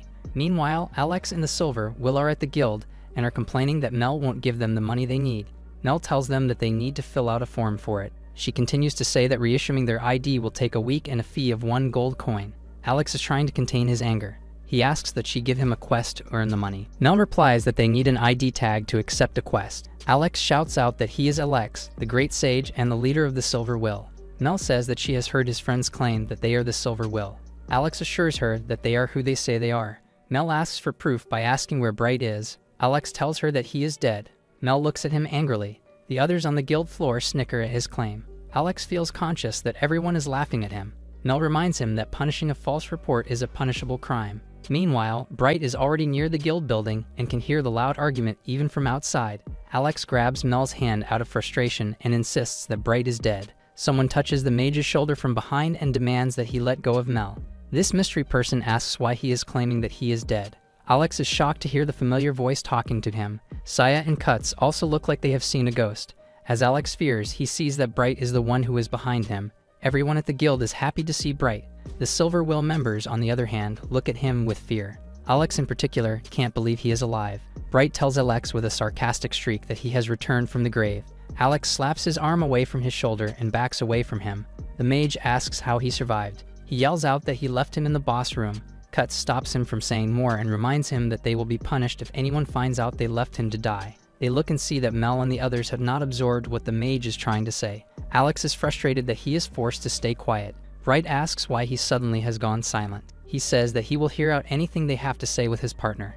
Yami walks in, shocking Alex. While Alex and Cuts are horrified, Saya is left wondering who the kid is. Yami goes to Mel and gives her a lot of desserts. Mel looks happy as she receives the box from her. Age laughs. He is happy to see that he used Yami's endless magic supply to survive. He asks if his mana tank worked wonders for him, as if to say that they are the same in using Yami. Bright looks at him with calm disdain. He remembers his promise to spare Alex's life so that he can continue protecting Yami. Alex demands that he return Yami to him, making Bright change his mind about his promise. Alex goes on to say that she needs to return to him so that she does not start to gain her humanity back. Yami can tell that Bright's rage is building within him. Alex then continues that tools like Yami do not need humanity. Bright remembers Yami holding his hand and smiling happily. The buildup of rage within Bright is at a fever pitch. The people start feeling the telling of the ground. Bright asks Mel to take care of Yami while he deals with Alex. Mel asks the little girl to come with her to the other side of the counter. Bright looks at Alex with anger. The mage thinks that his attempt to scare him is a bluff. Bright focuses light energy on his right hand and points this entry toward the Silver Will members. Everyone gets tensed up by Bright's light. Alex tells him that there is nothing a light attribute can do to him. Bright warns him that he is no longer a light attribute and that he will never forgive him. Alex is merely smiling at his attempt to act scary. Bright yells for him to take his account. He shoots his laser. Alex is shocked to see it. Bright's powerful laser pierces a hole through the guild wall. People outside panic as they see the awesome light. Mel and the other people inside are also as shocked. Alex is revealed to have kneeled to avoid the beam. He shouts at Bright, trying to attack him, without realizing that he is now partially bald. Mel and the others snicker at his new look. Saya cries at seeing it. Alex touches his bald spot and realizes what happened. Bright sarcastically tells him that he missed. Saya yells at Bright and wishes that the Lich King just killed him. She yells out that he is trash. Bright comments on how his old friend has no remorse for him. He gives Alex a chance to apologize to him and Yami, but the mage insists that he does not have to. Alex says that they should be grateful that he made use of trash like them.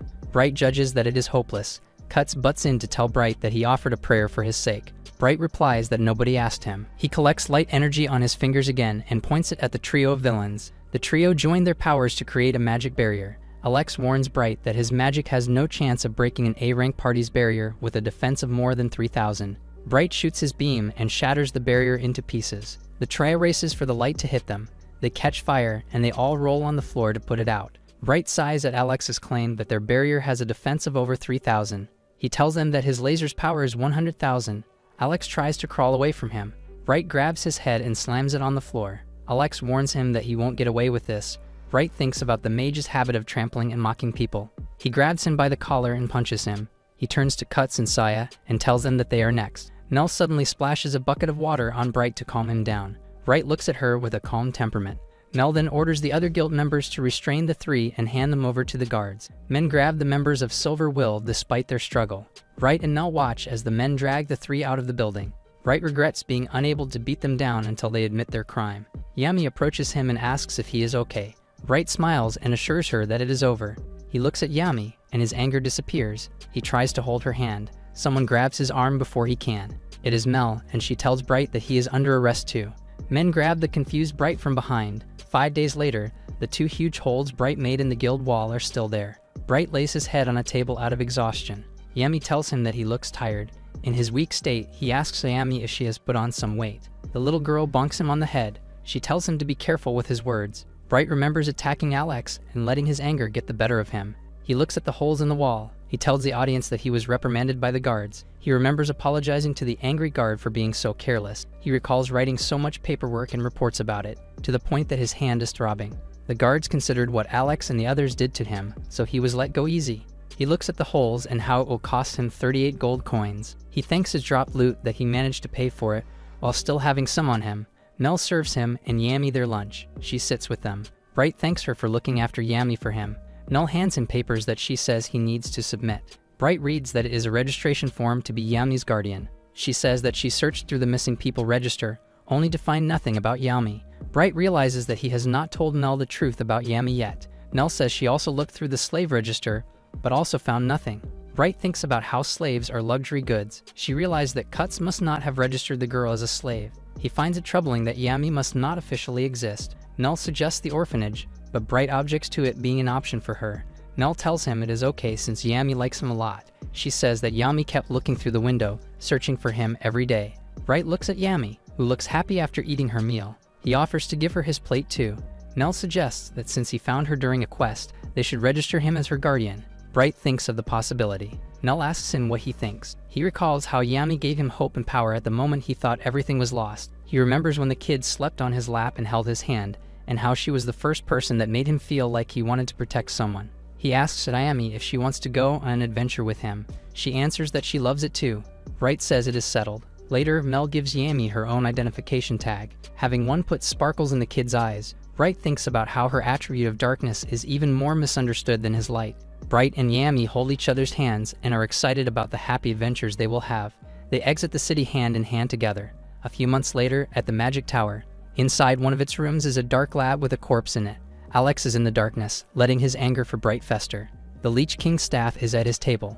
He swears that he will have his revenge. Bright is surprised that Mel informs him that someone requested him for a quest, and that he is now a C-rank adventurer. He has hesitations about taking the request since the last one did not go so well for him. He remembers the time when Mel was also excited for him because he had a request, only for Alex to betray him on that quest. Mel tells him that it is different this time because it is a trading company that wants to hire him this time. She tells him that it is only natural that a trading company would like to hire him since he is now known for being a skilled adventurer with a Ray attribute. Bright thinks about if he wants to accept it and settles with the fact that he will be able to handle anything that goes wrong this time around. Mel confirms that the mission is considered to have a B-rank difficulty and that he will be fine as long as Yami is with him. Yami is all excited, telling Bright that everything will be okay. Bright accepts the mission, much to Mel's happiness. Later that night, Bright and Yami are traveling with an army of soldiers bringing horse carriages and wagons full of supplies. Bright sees that he has nothing to do but walk with the soldiers. He asks Yami if he is tired. The little girl nods her head to say she is not. She then says that she is an adventurer. The commander announces that they will set up camp a little further up the road. Bright tells Yami that this means they will eat soon, making the little girl's eyes sparkle. Later, Yami gets to enjoy eating next to the fireplace with Bright. The commander of the group approaches them and comments on the little girl's appetite. He says that he heard of the rumor that Bright is the laser user who brings his child along with him. Bright goes on the defensive and tells him that he is not his daughter but a child he helped out during a quest. The commander sits down and asks to talk. He says that he feels it is important for them to chat since they will be depending on each other in their journey. He asks him what led him to hone his light magic so much. Bright tells him about how disappointed he was to learn that he was a light attribute. He tells him how he did not give up on his dream of being an adventurer no matter how distraught he was. The commander praises him for not giving up and eventually changing his attribute to being a Ray one. Bright feels blessed as he answers that he is right. The commander then asks why he is with a little girl. Bright tells him that she is an adventurer like him, and Yami wholeheartedly agrees. The commander asks for the girl's attribute. She answers that her power is darkness.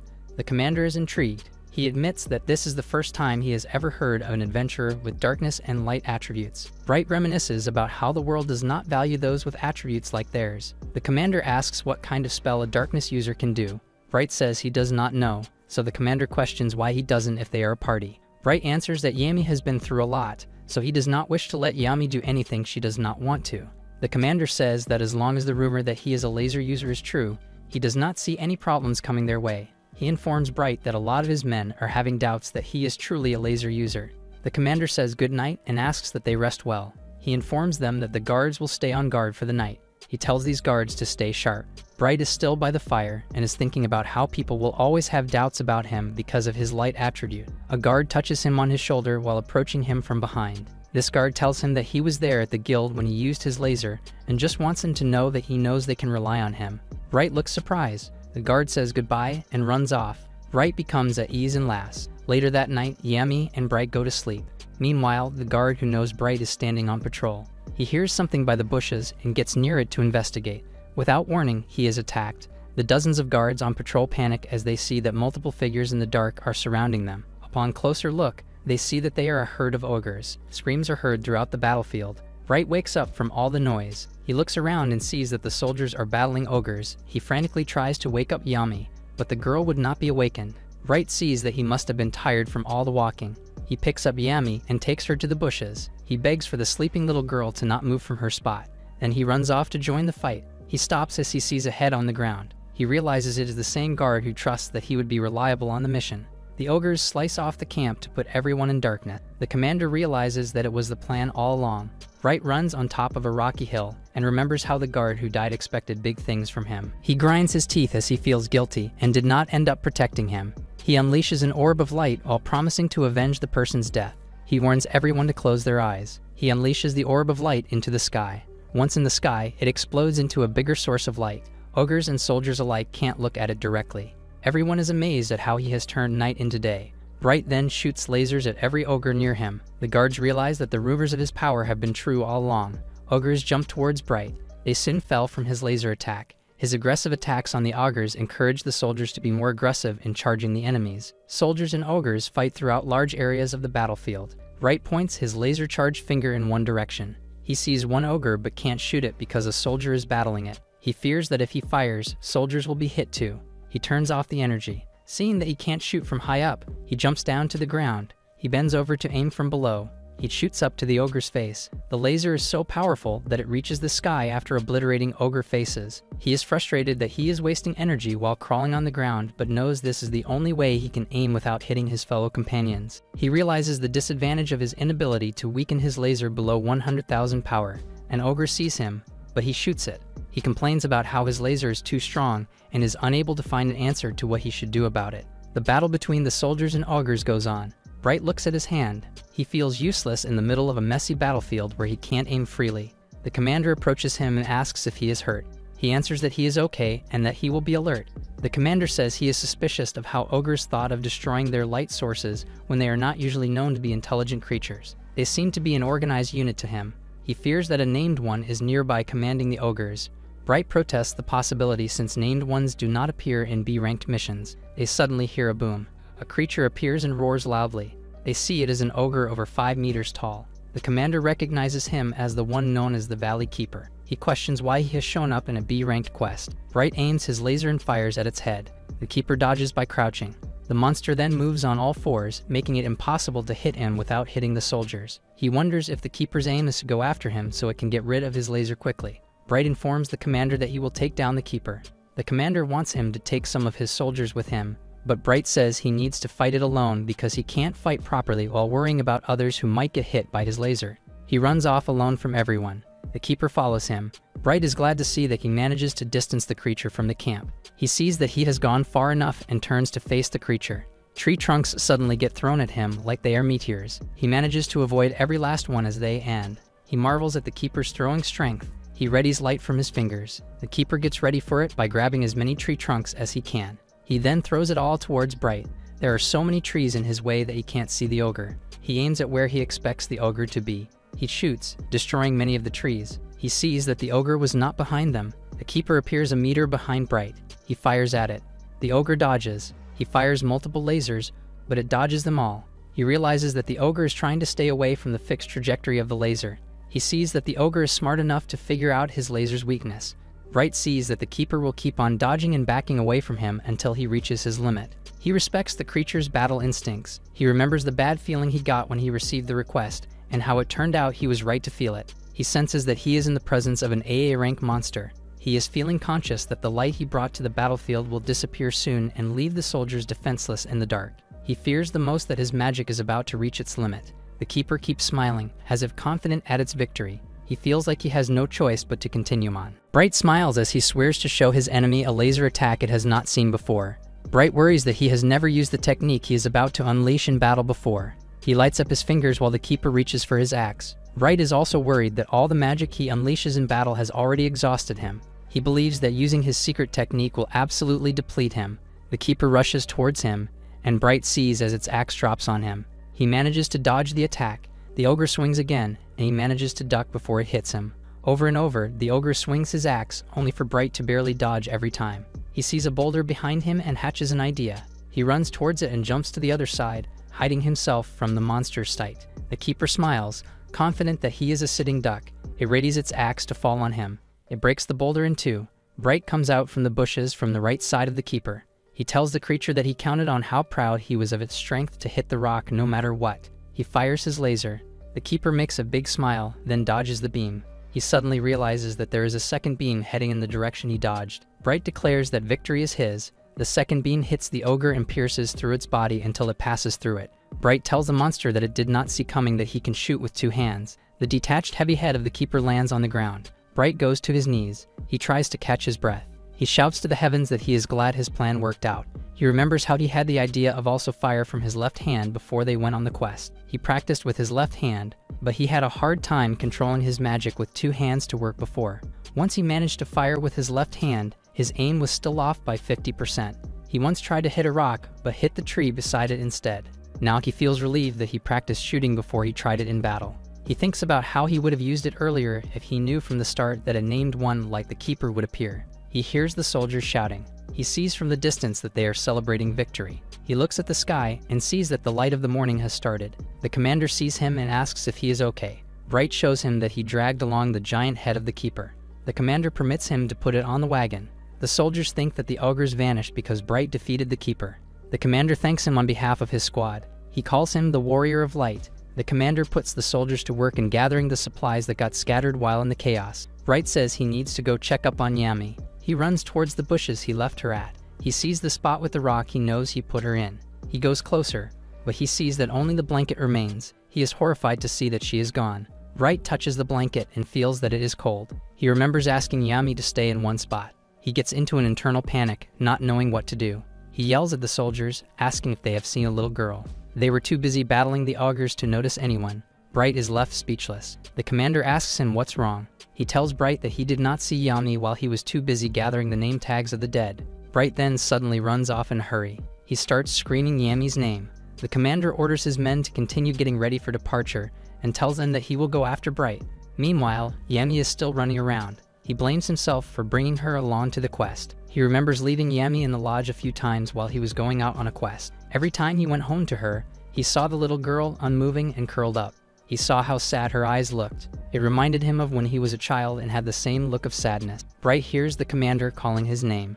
The commander shows him the spot where he saw Yami's robe on the floor. He tells Bright that her robe is too far from the camp. He inspects that while there are no blood traces, there are ogre footprints. Bright shivers at the thought of her being kidnapped by them. He tears up at the memory of Yami's smile. His knees fall to the ground. The commander tries to ease his pain by saying that there is still hope that she is still alive. He continues to say that ogres are known to preserve their victims before eating them.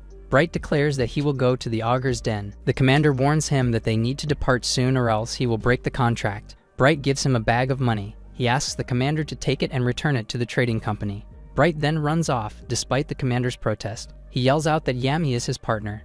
The commander tosses him a bottle of fluids. Bright realizes that it is a bottle of magic potion. He thanks the commander and then drinks it. He then runs again.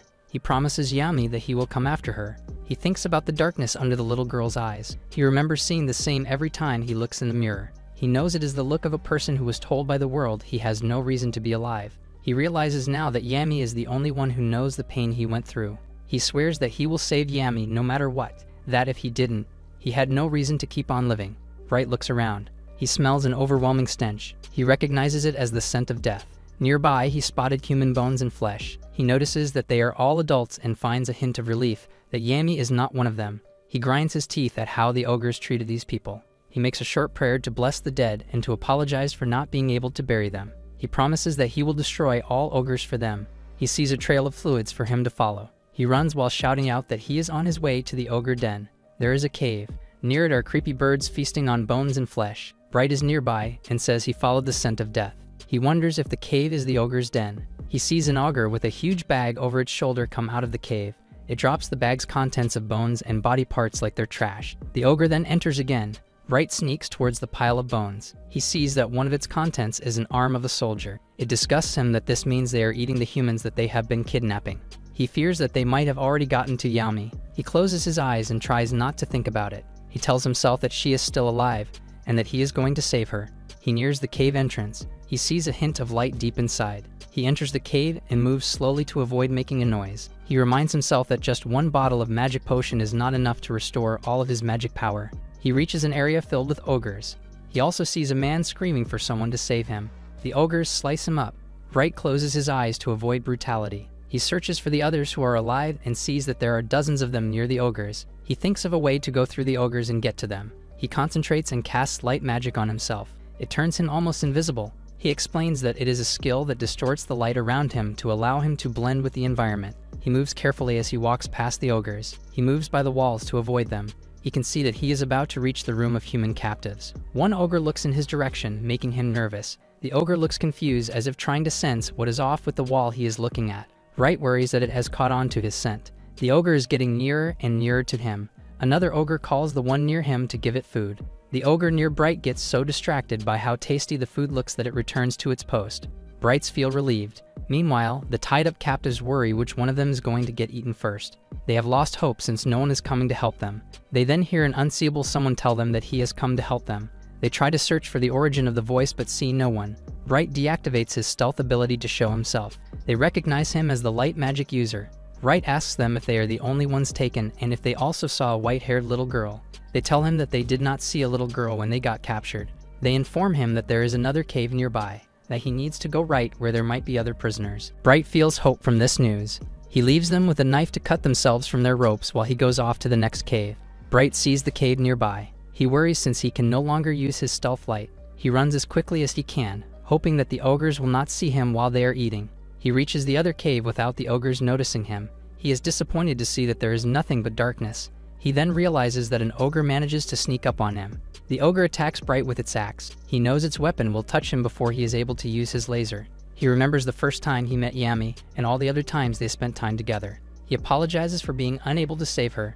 A voice inside the dark corner of the cave summons dark magic. Black smoke-like energy covers the ogre's face and distracts it. It is so busy trying to get the smoke off it that it drops its axe. The creature is moving so frantically that it hits itself against the wall and incapacitates itself. Bright recognizes the voice and runs towards the dark part of the cave. He passes through the thick darkness and embraces Yami with all his heart. Tears stream down from his eyes as he continues to hug her. He keeps saying that she is alive over and over in his mind. Bright then notices that other people are also behind Yami. He realizes that they are soldiers from the trading company. They tell him that Yami hid them with her darkness power and that she kept telling them that he would come to save her. Yami smiles at Bright and tells him that she was right. Bright feels happy to know that she believed in him and protected the others while she waited for him.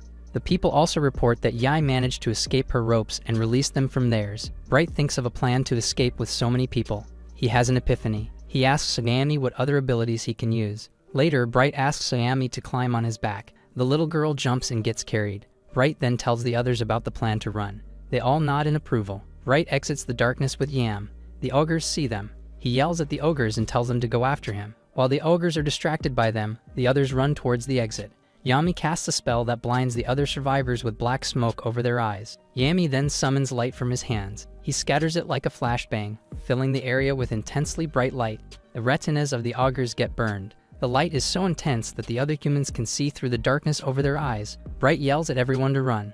All of them run to the exit. Bright and the other continue to run to the light of the outside. Bright worries that it is only a matter of time until the augurs get used to the light and come after them. Yami asks him about his laser. Bright tells her that he can't use it anymore because he has already reached his limit. Meanwhile, the people are already near the exit of the cave. Behind them are multiple eyes in the shadows. Out of the darkness are the ogres, already recovered. Bright tells the others to hurry. He yells out that the plan is to split up and head for the forest. He then realizes that Yami is transferring her magic to him. Bright pleads with her to stop since she also has little magic power left after using darkness for so long to hide the others. He thinks about Alex and refuses to use Yami the same way he did. Yami tells him that they are a party and that it is normal to help a friend. She declares that they are partners. Bright gets teary-eyed at her declaration. He becomes determined to get her help and thanks her, telling her that it is enough. He says they will go back home with everyone alive. The others find relief in reaching the outside world. The worst is not yet over as the ogres are catching up. Bright stops and turns around to face the ogres the moment he reaches the cave exit. The others tell him that he will die if he faces them alone. As Bright points at the ogres with his glowing fingers, he replies that he is not alone. He fires his laser with the highest output possible. The inside of the cave flashes with light. The impact is so powerful that the cave gets demolished like a building. Everyone cheers for their victory. They all thank Bright and chant for him as the warrior of light. They then hear something coming. They face the forest and see hundreds of ogres in front of them. Bright tells everyone to run. He recalls that he and Yami no longer have any magic in them. He tells the exhausted little girl behind him that he will protect her. He promises that he will return home with her. The ogres charge at the humans. They run from them. The exhausted Yami falls asleep and slips off Bright's back. Bright falls himself and manages to catch Yami before she hits the ground. An ogre nears the duo. Bright embraces Yami as he fears this is their end. Multiple ogres are coming towards Bright and Yami. Bright holds his little girl tightly and apologizes for being unable to save her. Thousands of speeding long objects drop from the sky. Suddenly, multiple ogres get hit by these objects, putting them in pain. Bright opens his eyes and sees arrows. He gets up to see that all their enemies are now dead because of the arrows. He wonders what just happened. One ogre efforts to get back up. The creature gets hit on the head before it can. The mysterious savior tells Bright that he made it in time. Bright is glad to see that he is the commander.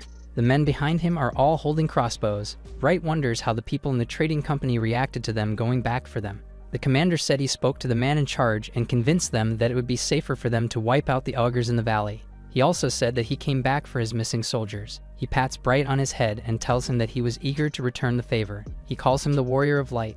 Bright thanks to him. Many birds are flying above them. One of these birds looks mutilated with multiple eyes on its head. It flies away from the others. Later, Bright and the sleeping Yami beside him are riding a wagon on their way home. He remembers Yami telling him that the reason she left her spot was to go to the toilet. She justified that Bright told her to only pee in places where no one is around. The guy was unable to say anything since he admitted that it was what he taught her to do.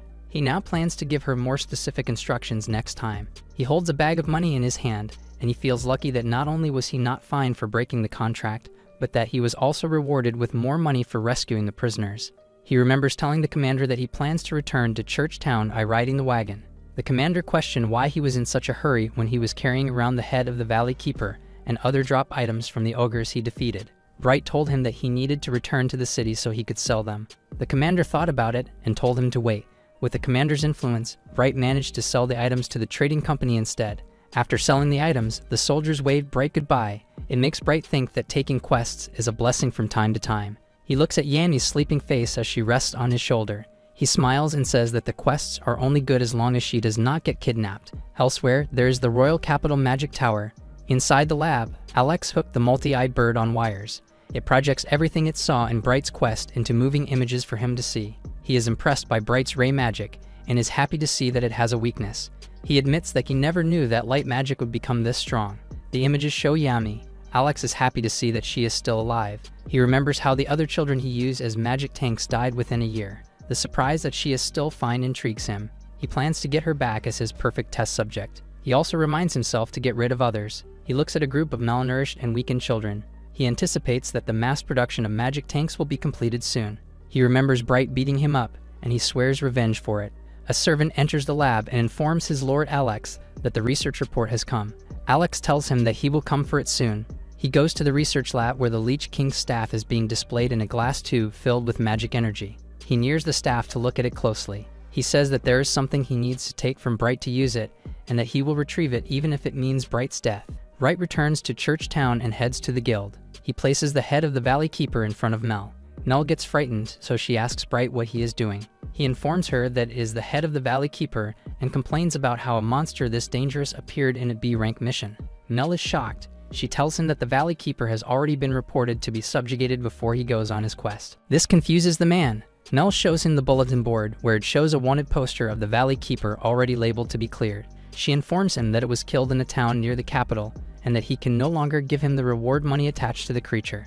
Bright tells her that he does not care about the money. He tells her that what he cares about is that many people died because everyone thought they were on a B-ranked mission. Mel now realizes the magnitude of the situation and tenses up. Bright apologizes as he realizes that it is not her fault. Mel corrects him and tells him that the guild is indeed responsible for this. She promises to find out why this happened. Bright leaves the head to her and then leaves. Mel plans to contact the city. She realizes that because of the discussion, she has missed her chance to say goodbye to him. Meanwhile, Bright walks to the food street. In one of the food stands, everyone's attention is on Yami, who has already emptied many bowls of food with her appetite. Bright returns to her. He is surprised to see that she has already eaten a lot. Bright thanks the shop manager for taking care of Yami while he was elsewhere. The manager says he does not mind since he promised to pay for all the girls' food. Bright feels embarrassed about his little girl's appetite and laughs it off. He realizes that Yami's appetite is only growing bigger. He wonders if it is because of her growth spurt. Later that night, Bright and Yami return to their lodge. Bright is lying on his bed deep in thought. He thinks about the named ones and how sometimes one of them is misrecognized for something else among them. He thinks about how sometimes a wyvern is thought to be a dragon, how a goblin mage is misrecognized as a goblin shaman. He wonders if the Valley Keeper is one of those that got misplaced. He forgets about it, as there is nothing he can do but count on Mel to figure things out. He thinks about his plans and whether he should return to the guild tomorrow to get a new quest. He worries that the level of quests around town is already too low for them to take. Yami appears with wet hair and pajamas. He congratulates her for being able to bathe by herself now. Yami hops on his bed while Bright wipes her hair with a towel. He thinks about how he wants to grow strong with Yami. He asks Yami if she wants to leave Church Town with him and go elsewhere. The little girl looks at him with confusion. He explains that he wants to focus on getting stronger so that they can become legendary S-rank adventurers together. He explains that being S-rank means having the top rank for an adventurer. Yami smiles happily at the idea. She hugs Bright as she tells him that she wants to reach the top with him. Bright can see that being the world's strongest is exciting for those considered failures like them. He reminisces about his dream of being adventurers together with Saya when they were children. He goes melancholy at how he needed to throw away that dream. He finds happiness now in fulfilling a new dream with Yami. Bright says the first thing they need to do is get up early, which the little girl agrees to without question. He also tells her that they need to go somewhere before they leave. The next day, Bright and Yami head out to get funds for their journey. On their way, Bright asks the little girl if she can already access her status screen. She concentrates. She is able to summon a status screen, but it is blurry and unreadable. After a second, it also disappears. Bright tells the disappointed little one that she was so close. He ponders how he is able to check what level Yami is now. Yami told him before that she just knows how to use magic without really learning about it. Bright thinks about how many things they need to register to live in another town. They head to the creepy-looking tool shop they went to before. Bright takes a peek to see if someone is inside. The store owner welcomes him. Bright is surprised that the owner is an elf. The elf is shocked to realize that his appearance concealment spell did not work on them. Bright guesses that she must be a dark elf. She tells him that she works part-time in their town. The man remembers that he has heard that some elves are known to live in the human world. The owner asks that they begin with the trading process. She gets shocked to see him place the head of the Valley Keeper on her table. Bright also tells her that he also has drop items and monster materials. He places 2 jars full of ogre fangs and 3 bags of other items on her table. She asks if they are all part of the monsters he has defeated. He answers that she is right. The elf realizes that he is the laser user she has heard so much about. As a reward for showing her the head of a named one, she offers a tale only known to the elves. She asks that he call Yami to his side so she can hear the story too. The two are all ears. She tells them that there have been others like Bright who managed to evolve their attribute. They usually show up at times of turning points in an era. She continues to say that their lives are extremely short-lived. He asks what she means by this. Yami can tell that Bright is disturbed by the idea. She tells them that people who manage to evolve their attribute get drawn to each other. As if it were fate, they always end up killing each other like he and Alex. Bright recalls how Alex managed to turn his null attribute into all attributes. Bright reminds her that he met up with Alex before his power evolved. The elf tells him of her belief that they were called to each other. She sees it as nature trying to eliminate an imbalance in power. Bright feels uneasy that he might involve Yami in his fate. The owner reminds him that it is just a story but advises him to still be careful. Bright thinks seriously about it. The owner asks that he take the money and go. He gets surprised to see that he has given him platinum coins. The elf asks if it is enough for him. The overwhelmed man answers that it absolutely is. The elf then tells Yami to never leave Bright's side. The little girl's precious smile answers for her. After the two leave the store, the owner tries to figure out why her appearance concealment spell did not work on them. She realizes that she underestimated the power required to conceal herself from people as powerful as them. She deduces that Yami is the more powerful of the two and that she can already be considered a weapon. She ponders the possibility of her evolving soon and how rare it is to have 3 evolved attributes in the same generation. She finds it natural for her nation to take drastic action. She strips away her hooded coat and declares that she needs to get started on her plan. She demands that the two stay alive until they meet again. Meanwhile, Bright and Yami are dining in a restaurant. Bright thinks about his destiny with Alex to kill each other. He finds it hard to believe that the mage has given up on taking revenge on him. He decides that it would be better for them to go after him. He disturbs Yami's eating and tells her that they need to talk about something important. Bright reminds Yami that they talked about being S-rank adventurers. The little girl answers excitedly that they will become legendary. Bright tells her that she is correct. He explains that they can't become S-rank by just being strong. Yami is all ears. He explains that they first need to become A-rank adventurers and do countless high-level quests. They need to get a recommendation from the guild while gaining respect from other adventurers. He finalizes that they need to become adventurers, and everyone acknowledges. He says that the badge of an S rank cannot be achieved with money or influence, and that it is the ultimate symbol of strength. He explains that this is why even Alex was working hard to attain it.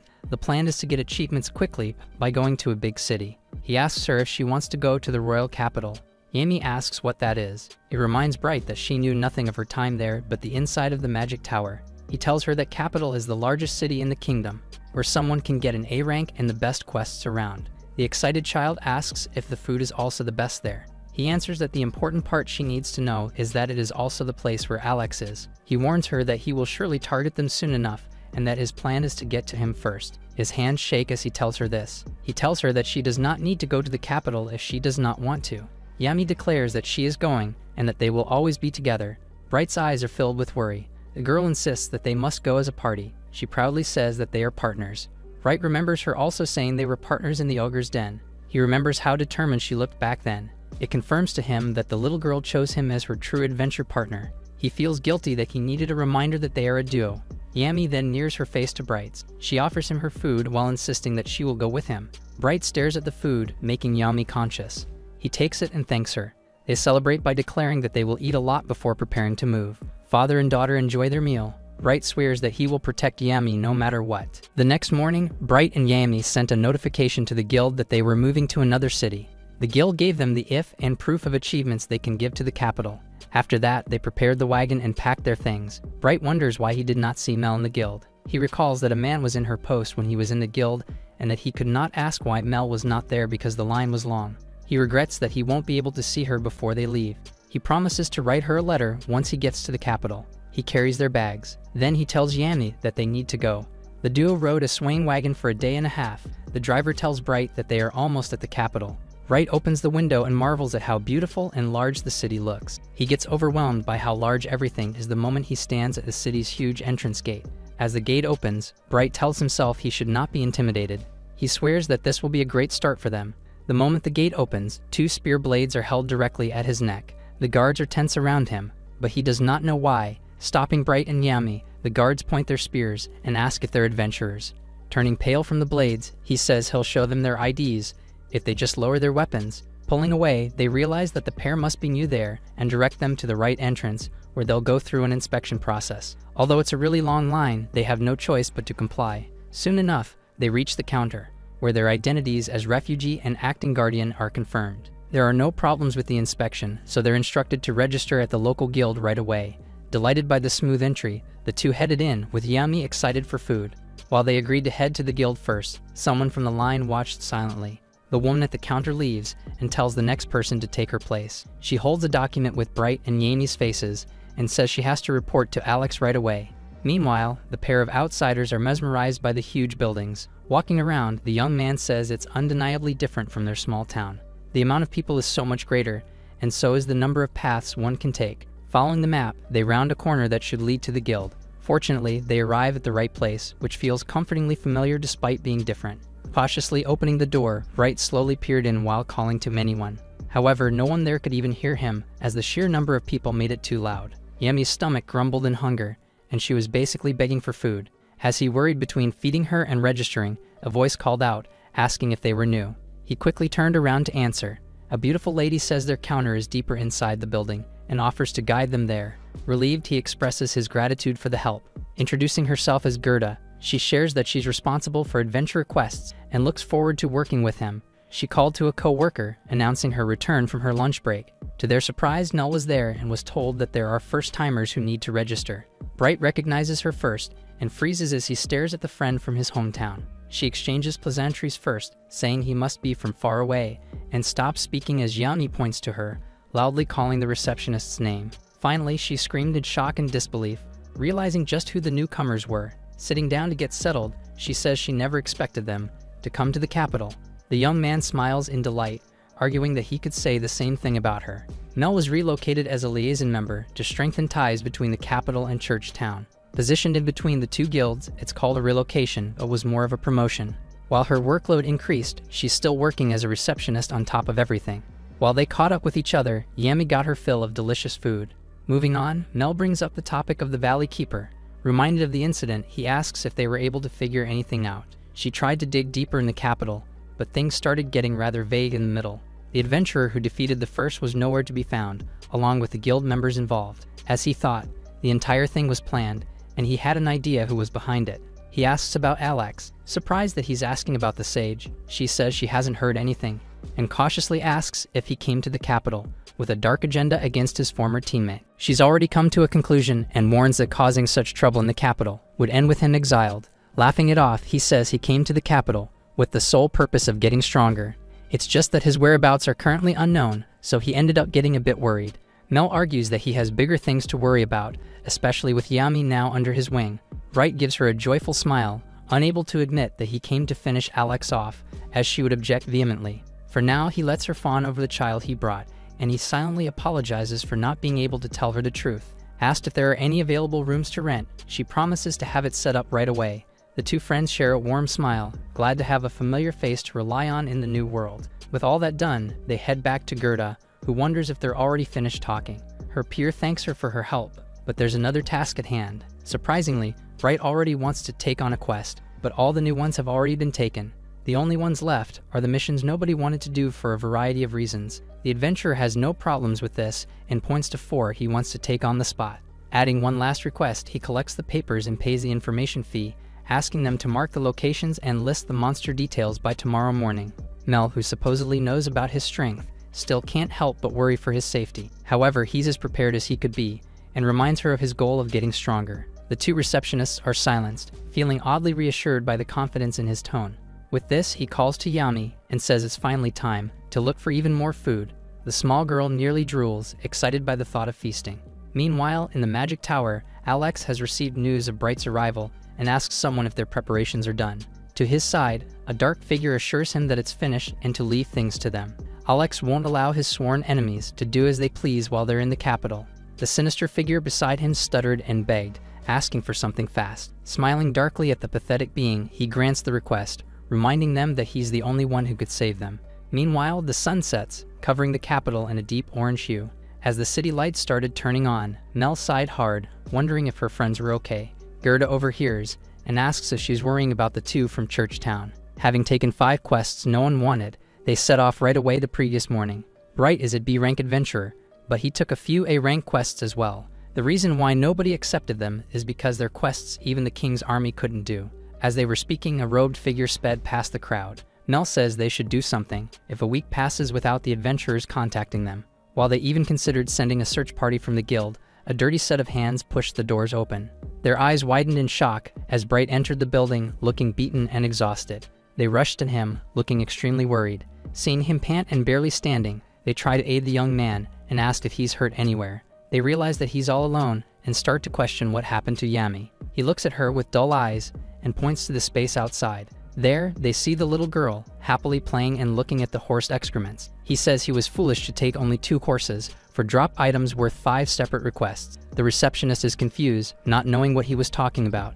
Taking a look at the horses behind, they see them carrying piles of baggage on their backs. The ladies screamed in shock, unable to believe what they were seeing. Mel finds it impossible, as he claims to have finished all those missions in just a day and a half. He says they were simple, but since they had to use Yami's steed for the drops, they had to walk all the way back. With this, the adventurer fell from exhaustion as his fatigue took over his body. Meanwhile, the people have begun to talk about the pair who finished 5 unwanted quests in one go.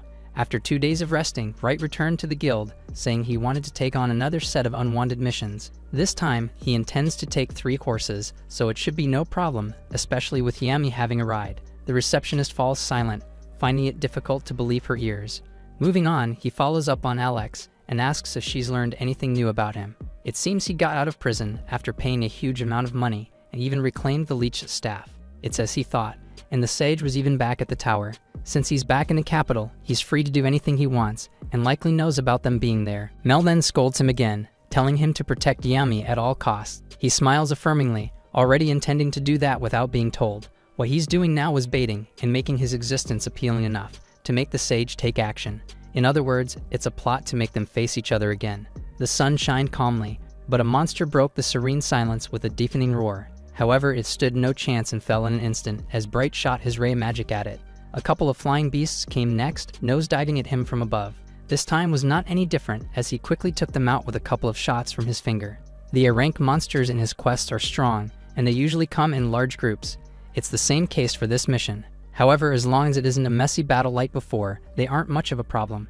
Practicing their teamwork, he signals Yami to make her move. She uses the dark attribute and summons black energy to cover the eyes of their enemies. Raising his fingers on both hands, he unleashed a barrage of rays on the blinded beasts, who are no match for their pairing. With their enemies defeated, the two bumped their fists in celebration, ending another quest victoriously. As they later walked through the city, people stared, pointed, and talked. Before long, Bright and Yami became adventurers, whose names were well known throughout the capital.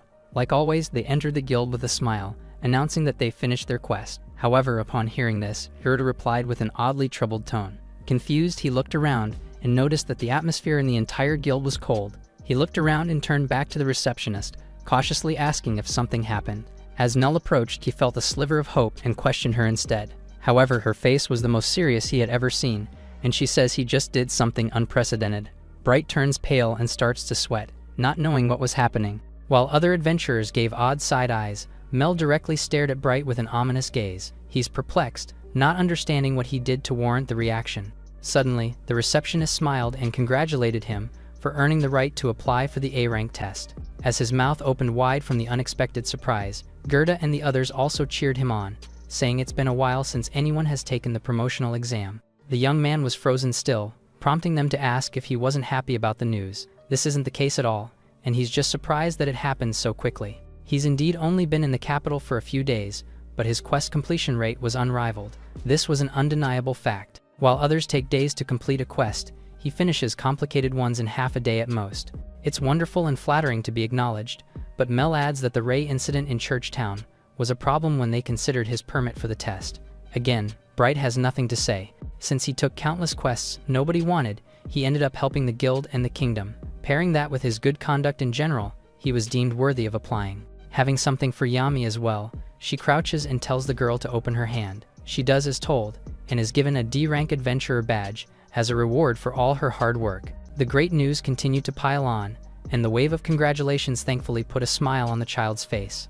Their light magic and dark magic came together to help people, and for them, who were deemed as outcasts, no one ever expected it to happen. Bright carried Yami like his own daughter, and thanked everyone for celebrating them. Cheers erupted throughout the guild once more. Still, all this does is give the young man the right to take the test, and according to Mel, a lot of applicants fail it. It's a test after all.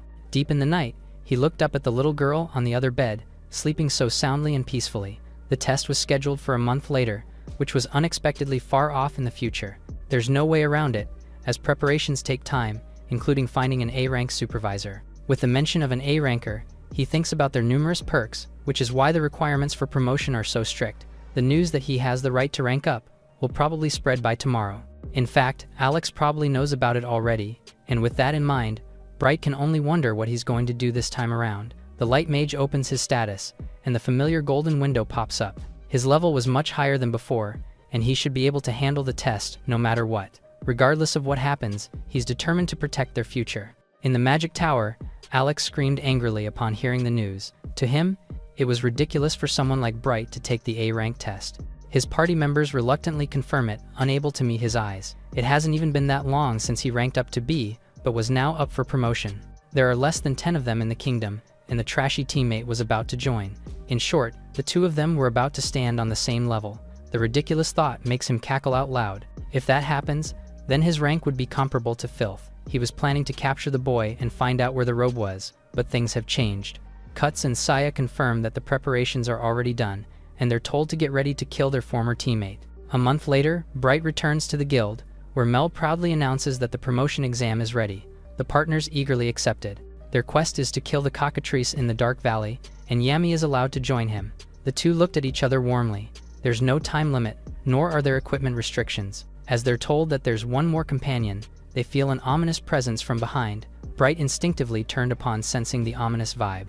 An eerie stranger appeared from nowhere, and while Bright quickly turned to face it, he hid behind Yami in surprise. Mel calms him down, saying they're the supervisor for his A-rank test. He's skeptical at first, but the robed and bandaged person was Salazar, another A-ranker. They have many achievements, and the receptionist vouches for their trustworthiness. Her words don't necessarily comfort him right away, but he chokes his suspicion down and greets the proctor politely. This proves to be the wrong move, as he's told that greetings are unnecessary. The adventurer's voice was hoarse, so he couldn't tell if they were a man or a woman.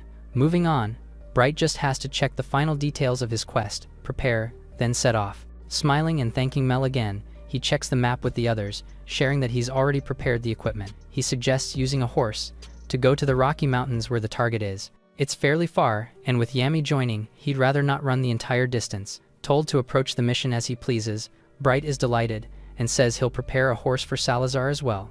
The supervisor declines the offer for some reason and says they don't need it anyway. Does this mean that they won't monitor them during the entire quest? He wonders how they'll catch up while they camp near the quest site. Suddenly, Yami walked right up to the mysterious figure, entering their space without any warning. Ignoring her guardian, she blatantly asks Salazar if they're a friend. Her question is met with silence, and Bright promises that she didn't mean it with bad intentions. To his surprise, the seemingly cold adventurer hands the child a lollipop and says they're friends, at least just for this time. The little girl took the candy and brightly thanked her new friend, earning her a warm pat on the head. With this, Bright's worries about their personality are put to rest, and he can finally try his best during the exam. The pair rides their horse and sets off, with Salazar trailing on foot closely behind. In an unexpected turn, the adventurer leapt to the roof of the closest building. The light mage was still wondering how his supervisor was going to catch up to them, but Yami turned her head and called to her friend. Bright is confused at first, so he follows where her finger was pointing and sees the A-ranker running and jumping across the buildings. In fact, they were moving even faster than the horse. The display made it clearer just how amazing A-rank adventurers are. It was definitely a cool and awesome display. By the time the sun was setting, they grouped prepared a camp near the forest. A bountiful and scrumptious stew was cooked over a campfire, and the two partners scooped a ladleful for each other. Bright also handed a bowl over to Salazar and encourages them to join. The stoic adventurer declines as usual, but the mage refused to take no for an answer, even bragging about his cooking skills. They hesitate, but it'd be natural for them to be hungry, especially after running all the way there. Unable to refuse the young man's persistent attempt anymore, Salazar reached out to accept the hot meal and took a slow and steady first bite, their eyes visibly open, surprised over how good the food was. Bright is glad that it's to their liking, and even offers additional servings. Getting comfortable, he praises the adventurer for moving so fast despite not having a horse, and even asks if they're from a warrior class. Not expecting him to make small talk, Salazar wonders if he's even worried about the exam. He admits to feeling tense, but more than that, he's excited about getting closer to reaching his dream. Quietly, the veteran adventurer says that some things are better left as dreams. Waving off Bright's confusion, they encourage the test taker to head to bed, as the cockatrice is strong. He watched Salazar leave, wondering why they, an A-rank adventurer, would say something as ominous as that. Meanwhile, an eerie bird watched him from high above. After continuing their journey, the party soon arrives at the mission site. There are a few places to hide, so Yami is told to stay by the shade for now. With bright eyes, the little girl insists on joining the fight. Bright doesn't dismiss her and says he'll count on her help when he knows more about the enemy. He then turns to Salazar and asks if he's allowed to defeat the target with the party. The pair is asked if the girl uses healing magic. He admits that she can use dark magic to support, but also restores his magical power. For now, she's only allowed to use her magical power restoration, else his points be deducted. The applicant didn't expect such rules, but Salazar emphasizes that this is his test, not hers. Bright can't say anything as he knows this is true. He pats Yami's head reassuringly. This is something he must overcome alone, but he'll run to her if he needs mana. Until then, she's instructed to stay where she is. The little girl doesn't respond to this, and instead points to a space behind him, saying there's a bird. He quickly turns to see a huge creature flying towards them. It's the cockatrice. Ducking down, he manages to dodge instinctively, only getting his cape torn. Since he has no choice, he leaves the child in Salazar's care. Bright lets go and leaves to accomplish his mission. The enemy was gone, hidden despite its big body. He needs to somehow draw its attention, but has no idea where it currently is. Just then, a powerful gust of wind came from behind. Turning around, he gets a good look and finally feels the massive size of the creature. It gathers magic into its beak and shoots a petrification beam right at his body. He dodges, and the attack hits a few spots on the ground, immediately turning them to stone. Just a scratch was needed for the petrification to work. Still, the target was huge, so it shouldn't be too hard to hit. Aiming his fingers, he shoots a laser like he always does. The attack hits, but for some reason, bounces off the enormous body in the sky. He doesn't know how or why the beam was reflected. It becomes clearer as he sees a crystal-like area on its chest, indicating its power to harden parts of its own body. His attacks won't pierce through, unless they're a frontal assault with high power. The other two watched from a safe distance, and the supervisor wondered how he was going to get through this. He racks his brains. Since the enemy is huge, he tries something else and shoots another laser. The cockatrice also moved, shrinking the hardened part on its chest. To his surprise, the creature's wings were encased in the hard material. Freely controlling its wing, the enemy uses it to block the laser. Bright's eyes grew wide in worry. The angle of hitting the surface was slanted on purpose, to reduce the power of the attack by half. As expected, an A-rank monster was on a different level. For his A-rank test, he was given an enemy that naturally counters his laser.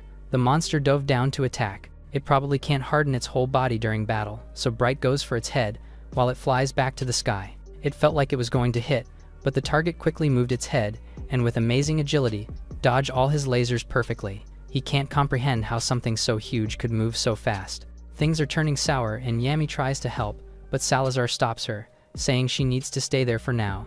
The stubborn child throws sand into their eyes. Even if Bright fires a charged shot, hitting it in the sky was not going to be easy. With the supervisor occupied, the little girl was able to step into the battlefield. She called to her partner and tried to use dark magic, but the cockatrice took notice and immediately dove to target her vulnerable self instead. The young man ran to save her, but he wasn't going to make it in time. As Bright and the cockatrice raced to reach Yami, so did Salazar. The beast was inches away from devouring the child whole, and the earth came undone as it crashed into the land. To its surprise, there was nothing caught in its talons. The A-rank adventurer had made it in time to whisk the stubborn child away. On the other hand, the test taker was nowhere to be found. For some reason, the cockatrice suddenly screeched in pain, and Yami desperately called out to Bright. He had driven a dagger deep into its body, and mounted its back while holding on to its handle. The monster panicked and ran around to shake him off, but he held on tight, even when it flew high into the sky. It twisted and turned, desperate to get him off, but with this distance, he was confident that it couldn't dodge his attack. He was ready to fall together, so he shoots a fully powered laser at the enemy and blasts its head right off. The other two are in awe, as the beast's body plummeted to the ground, with Bright still on it. He jumps off right before it hits, killing the impact and saving himself just in time. The test taker breathes hard, certain that he accomplished the mission. Salazar calls him out for being too naive. Unfortunately, his confusion proves the adventurer right, as he's too distracted and belatedly notices the venomous snake that sank its fangs in his hand. It served as the creature's tail, punishing and catching complacent hunters off guard. Yami called again, full of worry, as he was lifted up. Bright points his finger and shoots another laser, this time taking the snake out as well. With this, the cockatrice was slain without a doubt, but he also fell to the ground. The potent venom was spreading fast. While his bones were okay, the toxins were spreading fast, and his arm was gradually turning to stone. It was not only toxic, but it also caused petrification. Salazar approaches and asks if he wants to give up. He just smiles, sharing that he spent a lot of time learning while he was weak. It's a confusing statement at first, but he then called to Yami and asked her to take a white sack from the bag. Ready and eager to help, she ran off to obey orders. Meanwhile, Bright had to drink the squeezed juice of a moonlight flower. He fishes around his pockets and takes a bottle out. Seeing him empty the contents into his mouth, Salazar asks when he prepared all that. When he couldn't use magic, he focused on quests, gathering the flowers, and got some for himself. Just then, they see Yami running back with the sack she was told to get. Inside it was a stash of glowing petals. The venom was handled with the flower essence, and now he has to stop the petrification. Salazar is surprised that he even knows how to blend medicinal herbs. It was a skill, especially doing it with just one good arm. As the supervisor commended his talent, a tiny hand reached out. The potion had just finished, but Yami suddenly yanked the cloth covering the adventurer's face. Bright was treating himself and was surprised to see that Salazar was a woman, with parts of her face burned off. She quickly covers her face, and the little girl is scolded for doing something so rude. The young man apologizes and hands the bandage back, but adds that it's a shame to hide such a beautiful face. She's caught off guard by the unexpected compliment. Changing the topic, Bright confirms if the test was over. Since he finished it so early, he inadvertently disrupted the original plan. Her words confuse him for a while. It becomes clearer as a bunch of figures suddenly appear behind them, springing the ambush Salazar had set up. The two turned around upon sensing the unexpected presences and saw several dummies, creaking and glowing as they moved towards them. The sheer amount of magical puppets allowed the enemies to surround them instantly. Bright turns to Salazar and asks what was happening, but she's just disappointed by how slow he is to catch on to the situation. Just then, a loud laugh rang through the barren land, and he immediately recognized the familiar voice. A distance away were two dark figures. Kutz and Saya were there, smiling as they watched him face the little army. Like the last time they were together, their fateful reunion was also under duress. The young man's eyes dart to the side as he hears Yami screaming his name and asking for help. She had been abducted by Salazar and brought right to the enemy's side. He moves and reaches out to her, but a continuous barrage of flames blocked his way. They were sent by the puppets, who were somehow capable of casting magic spells. Dummies are often used for daily chores, but these are specifically made for combat completed through Alex's research. Looking at Yami being treated as a hostage, Bright addresses Salazar, finally understanding that she was hired by the great sage. Met with her hesitant silence, Saya answers for her, laughing and saying that she was on the brink of death, cursed while fighting a monster. To stay alive, she needs to keep drinking a potion concocted by Alex himself. She thought the adventurer betrayed them when she saved the child. Salazar simply argues that the child has nothing to do with it. The two ladies start to clash, as Saya makes a few ominous comments. Regardless, the most important thing on their agenda is taking revenge for everything that happened in the guild. Calling to the automata, she commands them to kill him no matter what. The two sides ready their attacks, and while the puppets conjure fire, Bright aims his laser finger. He shoots a few down, but the rest throw fireballs at him. Although the magic is weak, the amount of spells being hurled at him was a problem. Seeing him struggle, Yami cried out desperately. Not wanting her to be involved, he says it's okay, and that it's all just a part of the exam. As such, he instructs her to stay with Salazar. Remembering their short time together, she's reminded that the adventurer is their friend. Just earlier, she instinctively protected the child from the cockatrice attack, so she's done enough to earn his trust. With this, he leaves Yami in her care while he fights his own battle. The two enemies laugh at the ridiculously kind-hearted idiot. Telling him to die that way, Saya commands the puppets again. A laser shoots through a line of enemies, and Bright does his best to keep his distance from them. This goes on for quite a while, and he actually manages to take a big number of dolls out. However, no matter how many he crushes, there was no end to them, unlike his stamina that was already running empty. His weakness is that his attacks are excessively powerful and consume a lot of mana. Against countless enemies that won't dwindle no matter how much he fights, his defeat was certain. Following Saya's command, the automata rushed and piled themselves on top of Bright. To Salazar's surprise, a sharp laser shot through one spot, and the young man jumped away to a safe distance. Since he was such a sly little mouse, it was time for Kutz to step in. Suddenly, they hear the ground crumble and crack. It burst open and a huge stone golem emerged, standing as the new enemy. Bright reacts just in time, and manages to dodge the living boulder's first attempt to crush him. As the land caved in, a familiar bird watched from high in the sky. Watching through its eyes, Alex chuckled and asked if he's just going to keep on running away. He can use his laser as much as he could possibly want to, and die once his mana runs out. Dodging was getting increasingly exhausting for Bright, who panted as the ground beneath him exploded. He used a lot of power against the cockatrice, and he only has 2 mana potions left. Looking at his main enemies, who were standing from a safe distance, he considers targeting the two traitors as it might stop the puppets and Golem. Unfortunately, there was a huge risk of accidentally hitting Yami. Running out of options, he decides to use something he was hiding. The fact that the two are there means that Alex is somehow watching the battle. He wanted to keep this a secret until their battle, but he's driven into a corner and has no choice anymore. Pointing his fingers, he tries to do something different, but the enemies suddenly stop moving and fell limp. This leaves him utterly confused, until they hear Kut's whining about running out of mana from controlling so much. Everything seemed to be malfunctioning, so they grab their spare tanks to replenish the depleted mana, seeing the familiar box by the evil people's feet. Bright already knew what was inside. Like Yami, they also had the right to laugh freely and live as they wished, but they're mass-produced and treated like objects. Furious over how they dared to commit such crimes, the light mage dashed in while they were still vulnerable. Refusing to forgive them, he breaks through the immobilized automata, fueled by the rage bubbling inside him. They start to power up again and grab him, but he's gotten close enough to aim at his enemies. He calls out to Salazar and tells her to run away with Yami. As she hesitates, the ground beneath him shook and erupted again. Before he could fire the laser, Bright found himself lifted into the sky by another golem. It gripped him tightly, nearly crushing his bones and insides in an instant.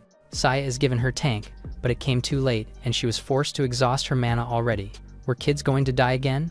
The young man already had an idea of what happened. Kutz complains about the heavy and inconvenient tanks and throws the one in his hands to the ground in frustration. With this, horror struck as it opened up, releasing the trapped child inside. Salazar had no idea this was happening and sees the sight of the drained, tortured, and dead girl on the ground. Her body shook and her voice trembled in disbelief. Saya confirms that she died after exhausting her magical power. Dread set in, but she continues on about how Alex mass-produced the tanks to help them control the automata. She shares that Yami also used to be in one of the tanks, that is until Bright stole her from their party. Now turning to her childhood friend, she blames him for all that's happened, saying he should have just died back in the dungeon. Maybe less kids would have been victimized. Realizing that the child was Yami's replacement, their first encounter flashes through his mind. If that really is the case, then she must be going through the same things she did. It was finally time to end things between them, so Saya closed her fist, commanding the golem to do the same, and bid her childhood friend farewell. Before Bright could get fully crushed, the golem's arm was suddenly cut into two. Saya was stunned, not understanding what happened. The slashes continued despite their confusion, and the stone puppet soon fell after being sliced into pieces. Meanwhile, the young man in its grasp was freed, just barely surviving because of his savior. Standing before him was Salazar's valiant figure. Saya questions if the adventurer was actually betraying them, but she says she isn't betraying anyone and argues that she was the one who was fooled. Things like kids dying was not included in their agreement, and she refuses to take part in such atrocious goals, no matter what. In the magic tower, Alex banged his fist in rage and cursed the ungrateful servant that turned against him. There was only one thing she promised, and that was that she'd protect Yami, while they do whatever they needed to settle their battles between themselves. Aside from that, there is no way she can cooperate with people who are heinous enough to kill children. As she took off her robe, Bright was stunned by the amount of scars around her body. Standing guard against them, she lets the little girl go back to her guardian. With this, Yami is able to return to the light mage's side and fill his entire body with an overwhelming amount of mana. With a warm and gentle touch, she says she's going to give him all her power. Saya was enraged and ordered the automata to resume their attacks. With her mana replenished, the puppets powered up again. On the other hand, Bright called to Salazar and tells her to take Yami away for now. The adventurer does as told despite the child's worries, but he just thanks her, assuring her that it was all alright now. In just that short amount of time, she managed to fill his body with so much magical power. The automata shot their fireballs, and the amount caused huge explosions. Fortunately, the mage was able to jump away in time, and praises Yami for being the best partner he could possibly ask for. He was going to defeat the evil people now, so she can live a life where she can always smile without worries. His former teammates smiled, confident that he still couldn't win. However, little did they know about his new ability. Bright then began to glow with newfound energy, and little balls of light appeared around his hands. He shot them out, sending the little orbs flying in scattered directions. Hitting the magic puppets, they burned through their bodies part by part. Some remained standing while others dropped to the ground. Meanwhile, the A-rank exam supervisor watched from above, seeing the bullet-like projectile for the first time since they met. Before they left for the mission, the light mage checked his status bar at home. As the golden window glowed in his room, he saw the usual list of skills, but there was a new addition at the bottom called Beam. The power is weaker than a laser's, but the cost was much lower, giving him an efficient way to damage multiple enemies. Saya scoffed at the minuscule attack, certain it won't work on 2,000 magical automata. They charged at him again. Since Alex was surely watching the battle, Bright didn't want to reveal this ability right away, but he has no choice if he wants to help the children confined in the mana tanks. Since the two were draining so much mana rapidly, he had to finish the fight as soon as possible. The light mage jumps right in the middle of the army and decides that it was not the time for him to hold back. An absurd amount of beams around his body. The little orbs might not be enough against a golem, but they can surely take down magical puppets. He shot them forward like a machine gun, rapidly and unending. The rate of attack was unbelievable. Lasers are limited to a single line of trajectory, but with beam, he can attack from different angles continuously. Now, he can finally start his counterattack. Bright tells his former team members to brace themselves for his counterattack, and they stagger back from the unexpected power he was hiding. A machine gun-like flurry of beams shot forward, whittling the puppet army. As long as he gets to the source of power, the automata will stop as well. Aside from that, he needs to get to them before the children's magic power inside runs out. The path was slowly clearing out, so Saya ordered her underlings to stand together as a barrier. They piled on top of each other, slowly building a high and dense wall of bodies that soon towered over the young man. He can aim straight at the two of them regardless, but doing so would risk the magic tanks by their side. Since that's the case, he has to think of another method. A flash of light appeared from his fingertips, but it was different. Salazar looked at him, impressed that he could even do things like that. As he leapt forward, a blade of light emerged from Bright's fingertips. He calls it his beam cutlass. The biggest advantage of his magic is that he can shape it however he wants. Kutz is told to restore the golem while the automata hold the line. It depends on luck, but it should be possible as long as the core is still intact. Their eyes grow wide in shock as they watch the barrier get cut apart. It was an unbelievable sight, and they couldn't do anything while the puppets were sliced like butter. Seeing Bright's determined glare sparks anger in Saya, who fights back and tells him not to look down on her. Joining her spell with Kutz, they launch a combined attack at him. However, the young man's eyes don't even waver. Despite facing such power, he dives right in. Salazar screamed in worry as she saw him engulfed in the magic. Yami held her arm and stared at the battlefield. After a while, she smiles and assuringly says that Bright won. The adventurer was skeptical at first, more so as Saya cackled in misguided triumph. To her shock, a familiar voice spoke behind them, asking if they saw his level 3 spell. They turned around to defend, but he already had his cutlass ready, saying they shouldn't underestimate his magic. He unleashes a few quick cuts, and while they're hit by the blade, his true goal was to break the tank and free the children inside. A young boy is retrieved, and he's thankfully still alive. Backing away, Saya trips over another body, which Yami quickly runs to. Checking on him, she gives Bright a happy smile, and reports that he's still alive as well. With this, their mission was complete. The two perpetrators were driven to a corner, so the witch ran for her life alone. However, several sharp blades fell from the sky and dropped to cut off their path of escape. Salazar had come to punish them, saying they still don't know when to give up. Saya threatens her, and reminds the adventurer that she's still reliant on the medicine from Alex. Even Bright had to worry, but she just acknowledges the fact that she did something stupid. Because of her petty life, she even threw her pride and dignity as an adventurer away. Her sentiments reach the young man, who doesn't object to her decision. Instead, he then asks the two what they're going to do, and if they think they can beat him in an A ranker. Based on their next action, he might not show mercy.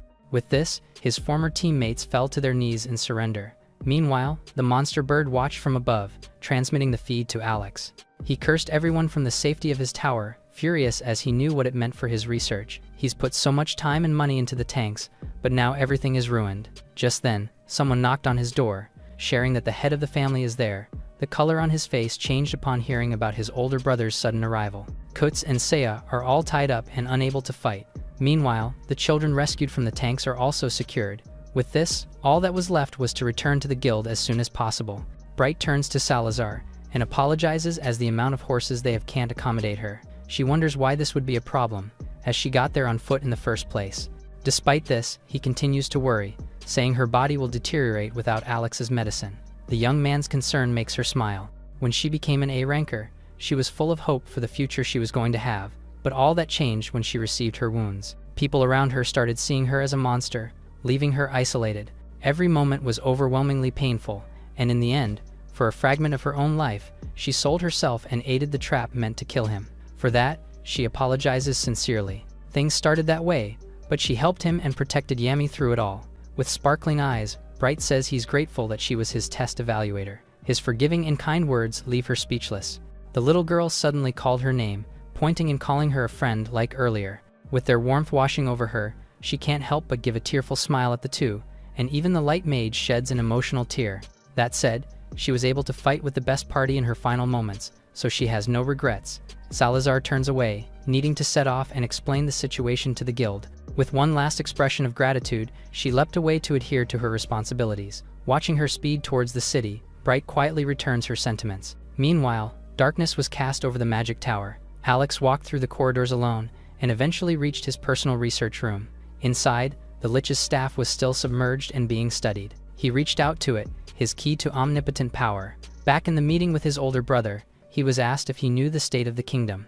Strange things are happening and everyone is on guard, but what has he been doing? Alex insisted that he's been researching ways to help every day. This enraged the family head, who screamed over being lied to. His reaction surprises the younger son, but he explains how he reviewed the finances of their household once he took over their father. As such, he found out about his research, where he spent their money, and all the messes he's made. Alex was caught. Their father must have turned a blind eye since he was the cute youngest. But the eldest was different. All the rights he had in the family are taken away, and he'll only live off a researcher's wage. Such a big and harsh punishment was unbelievable, but the matter was closed and the head of the family was in no mood to negotiate. Alex cried out and pleaded again and again. However, there was no coming back now, as he had already exhausted all the love and money the family had for him. With this, he was finally driven to madness and broke the staff free. Walking through the glass shards on the ground, he laughed maniacally and took the tool, believing that nothing mattered anymore. He was determined to reach his goal. The sun sets over the guild late in the afternoon. There, Mel turned to the door and worriedly called out to Bright. In contrast to her reaction, he happily announced his return. The adventurer tries to submit the cockatrice's proof of elimination, but it doesn't matter now. Salazar explained how he was attacked, so she's been waiting for him to come back before reporting it to the kingdom. This makes him look at his test evaluator, who was standing beside them with a reassuring smile on her uncovered face. Thinking about it for a moment, he then shares that he has something to say about that matter. Mel would also like to hear more of the story from the victim himself. Salazar explained everything thoroughly, including her involvement in the actual ambush. With a solemn face, Bright begs them not to hold the examiner accountable for the incident. The guild members are surprised and confused by his plea. To better explain, he pulls on a rope and tells someone to come into the building. Cuts entered with Saya, who was complaining about being dragged around the entire time. They're identified as the main culprits, who tried to kill him during the examination. What's more, they killed 2 children, and left another 2 near death's doors. Fortunately, they were able to bring them to the hospital in time. He insists that Salazar was just deceived, and saved him and Yami when she realized the truth. The severity of the situation makes the receptionists gasp. Finally, he pins the blame on Alex and the two, deeming the supervisor their savior. His attempt to clear her of any blame makes Salazar smile, and while she appreciates the sentiment, betraying the guild's trust is a crime. As such, she's going to fetch the guards, and personally breaks the chain of the pendant around her neck. The A-ranker tosses it to Bright, and gives a final farewell to them. He catches the pendant, and finds the adventurer's precious and golden A-rank badge in his palm. The indication is overwhelming, so he tries to call to her, but Salazar was already out of the building. As expected, she was far cooler than anyone he had ever met. With all that settled, Mel moves to inform the guild master about the unprecedented incident. She briefly turns back to them and asks Yami if she'd like to head to the dining hall. The offer makes the little girl jump in joy, glad to have food. On the other hand, Saya screams and complains about being tied up for so long. They glare at the girl, who seemingly fails to understand the position she's in. She is furious and commands them to call Alex, who she believes will take care of them. As the receptionist says she'll do it tomorrow, people look towards the door. Mel insists on conducting an interrogation first, but the girl keeps calling for her boss. Just then, a chilling voice asks if he's needed. They all freeze upon hearing the familiar voice. Hearing the sound of metal first, they turn toward the entrance and see Alex, walking forward with chained children leashed around his hand. Commanding their lifeless eyes, he looks at Bright with a sinister grin and says it's been a while since they last met. The horrific sight was being shown so blatantly, so he puts himself in front of Yami. Alex says there's no need to be so on guard, especially between former party members. With his arrival, Saya and Cuts were washed over with relief, and they failed to notice the different glint in his eyes. Saya pleads and asks him to deal with the commoners, but a sharp wave of magic suddenly passes her body. She's cut apart from her shoulders, and her life ends on the spot. Bright could only gasp in horror while he watched her severed body fall to the ground, her eyes still opened wide in shock. Cuts was similarly confused and looked around, but it seems he was up next, as Alex had no use for ineffective tools. In a similar fashion, the magic priest's body is cut into 2 pieces. Realizing what was happening, everyone began to panic and run for their lives, while the assailant hummed with power. Trembling in shock, Bright asks if he understands what he's just done. He was incredulous, but Alex already had everything planned out, and he intended to frame him for the death of the priest and mage. Mel bravely questions him, saying it's clear who killed the two, but he continues to blame Bright for their demise, adding that he'll have to kill him to stop his onslaught. The man before him had gone mad without question. Alex gives an evil smirk, saying he had to take revenge on Saya and Cuts. Bright stared at the scene in disbelief. She had betrayed him endless times, but the girl was still his childhood friend. If only he didn't get the light attribute, then maybe they could have gone on adventures together, just like they intended. Now, she had lost her life in an instant. The young man was brought back to reality, feeling Yami cling to his arm in fear. She was the only one left in his life, and he vowed to protect her no matter what. Meanwhile, the receptionists also froze in shock. Mel regains her wits. Remembering her duty, she tells the other adventurers to call the military police and report the incident. Everybody ran, perhaps to do as told or to save themselves. Regardless, the door to the guild closed on its own, and wouldn't budge despite several large men prying it open. Realization sets in, and the staff member explains that because the guild detected magic earlier, the place was now sealed off with a magic barrier. They try to comprehend the implications of her words, but it was clear as day that they were trapped inside, with no way of escaping or informing the outside. Some time ago, Bright accidentally destroyed the guild walls in Church City. Given the huge damages and risks, preventive measures were put in place, and a barrier now automatically deploys when magic is used in the guild. This makes him blame himself again, but the defense system was already flawed, and while the magic killed the two earlier, the activated barrier now traps everyone inside with the killer. Suddenly, the chained children grew limp as their magic power was drained and flowed right into the Lich Staff's gemstone. It was all over. The tool continued to be empowered, now even spreading its domain and draining the unchained adventurers nearby. Soon enough, several people fell limp on the floor. It took all of Bright's might to stay conscious, but he felt himself getting weaker. His strength was rapidly leaving his body. Since he was affected, it was only natural that Yami was losing her power as well. She weakly reached out and closed her eyes. The staff is a forced mana extraction device that sucks mana from the wielder and anyone nearby. Every person has magic in them, even knights unaffiliated with the guild. If drained completely, then all those affected will die. Fortunately for Alex, he was going to last quite a while, since the kids were replenishing his mana. On the other hand, they don't have the same luxury. This was the real reason he's been using the children. He says he actually wouldn't need them if he had the robe, but now it just can't be helped. The robe in question is the one that belonged to the Lich King, which freely allows one to control mana gathered by the staff. With just the staff, he only sucks mana and uses it on the spot. Bright had no idea that the robe had such power, and was glad that he stashed it in his bag when they came to the capital. If Alex got his hands on it, he'd actually become a demon king. Aiming his finger laser, he tells Mel to take Yami to a safe place. It was no time to be soft, so he ordered the child to get away and head to the receptionist, even telling her to hurry up and obey. She hesitated for a moment, not wanting to leave his side, but eventually let go. While she weakly crawled to them, Alex smirked at Bright, who still had enough mana to fire lasers. He positions his fingers carefully, taking extreme caution to avoid the kids, and aims straight for the target's head. However, the mana in his fingertips dwindled. With the staff messing with his concentration, he fails to mold the spell properly. Since he's taking such a long time, Alex makes the first move and points the staff at him. Bright cursed himself, telling the magic to work already. However, things take a turn for the worse, as the great sage plays dirty and aims at the crawling child behind him. His real target was Yami, and she was wide open to take the hit. Bright panicked and tried to move fast. Alex screamed as he shot a powerful blast of magic at Yami. It makes an impact, but instead hits Bright, who rushed to cover the child's body with his own. Mel called to him, watching as he screamed and was drained of the remaining mana he had. The blast wasn't an offensive spell, but a forced magic transfer between caster and target. His way of protecting her truly suits him, and it's too bad that it didn't work. Alex extends the surge of magic, forcing it through Bright and into Yami. They're shocked as the spell makes contact and drains their magic power at the same time. It recedes after a while, done exhausting its targets, who then fall to the ground without an ounce of strength left. With this, the staff hummed with power, and it became clear to Alex how it felt to be like a god with unlimited mana surging inside his body. Bright dragged himself to Yami's side. She was completely unmoving, but fortunately still alive, despite not having any more mana. Just then, he hears a familiar sound, indicating that he's leveled up.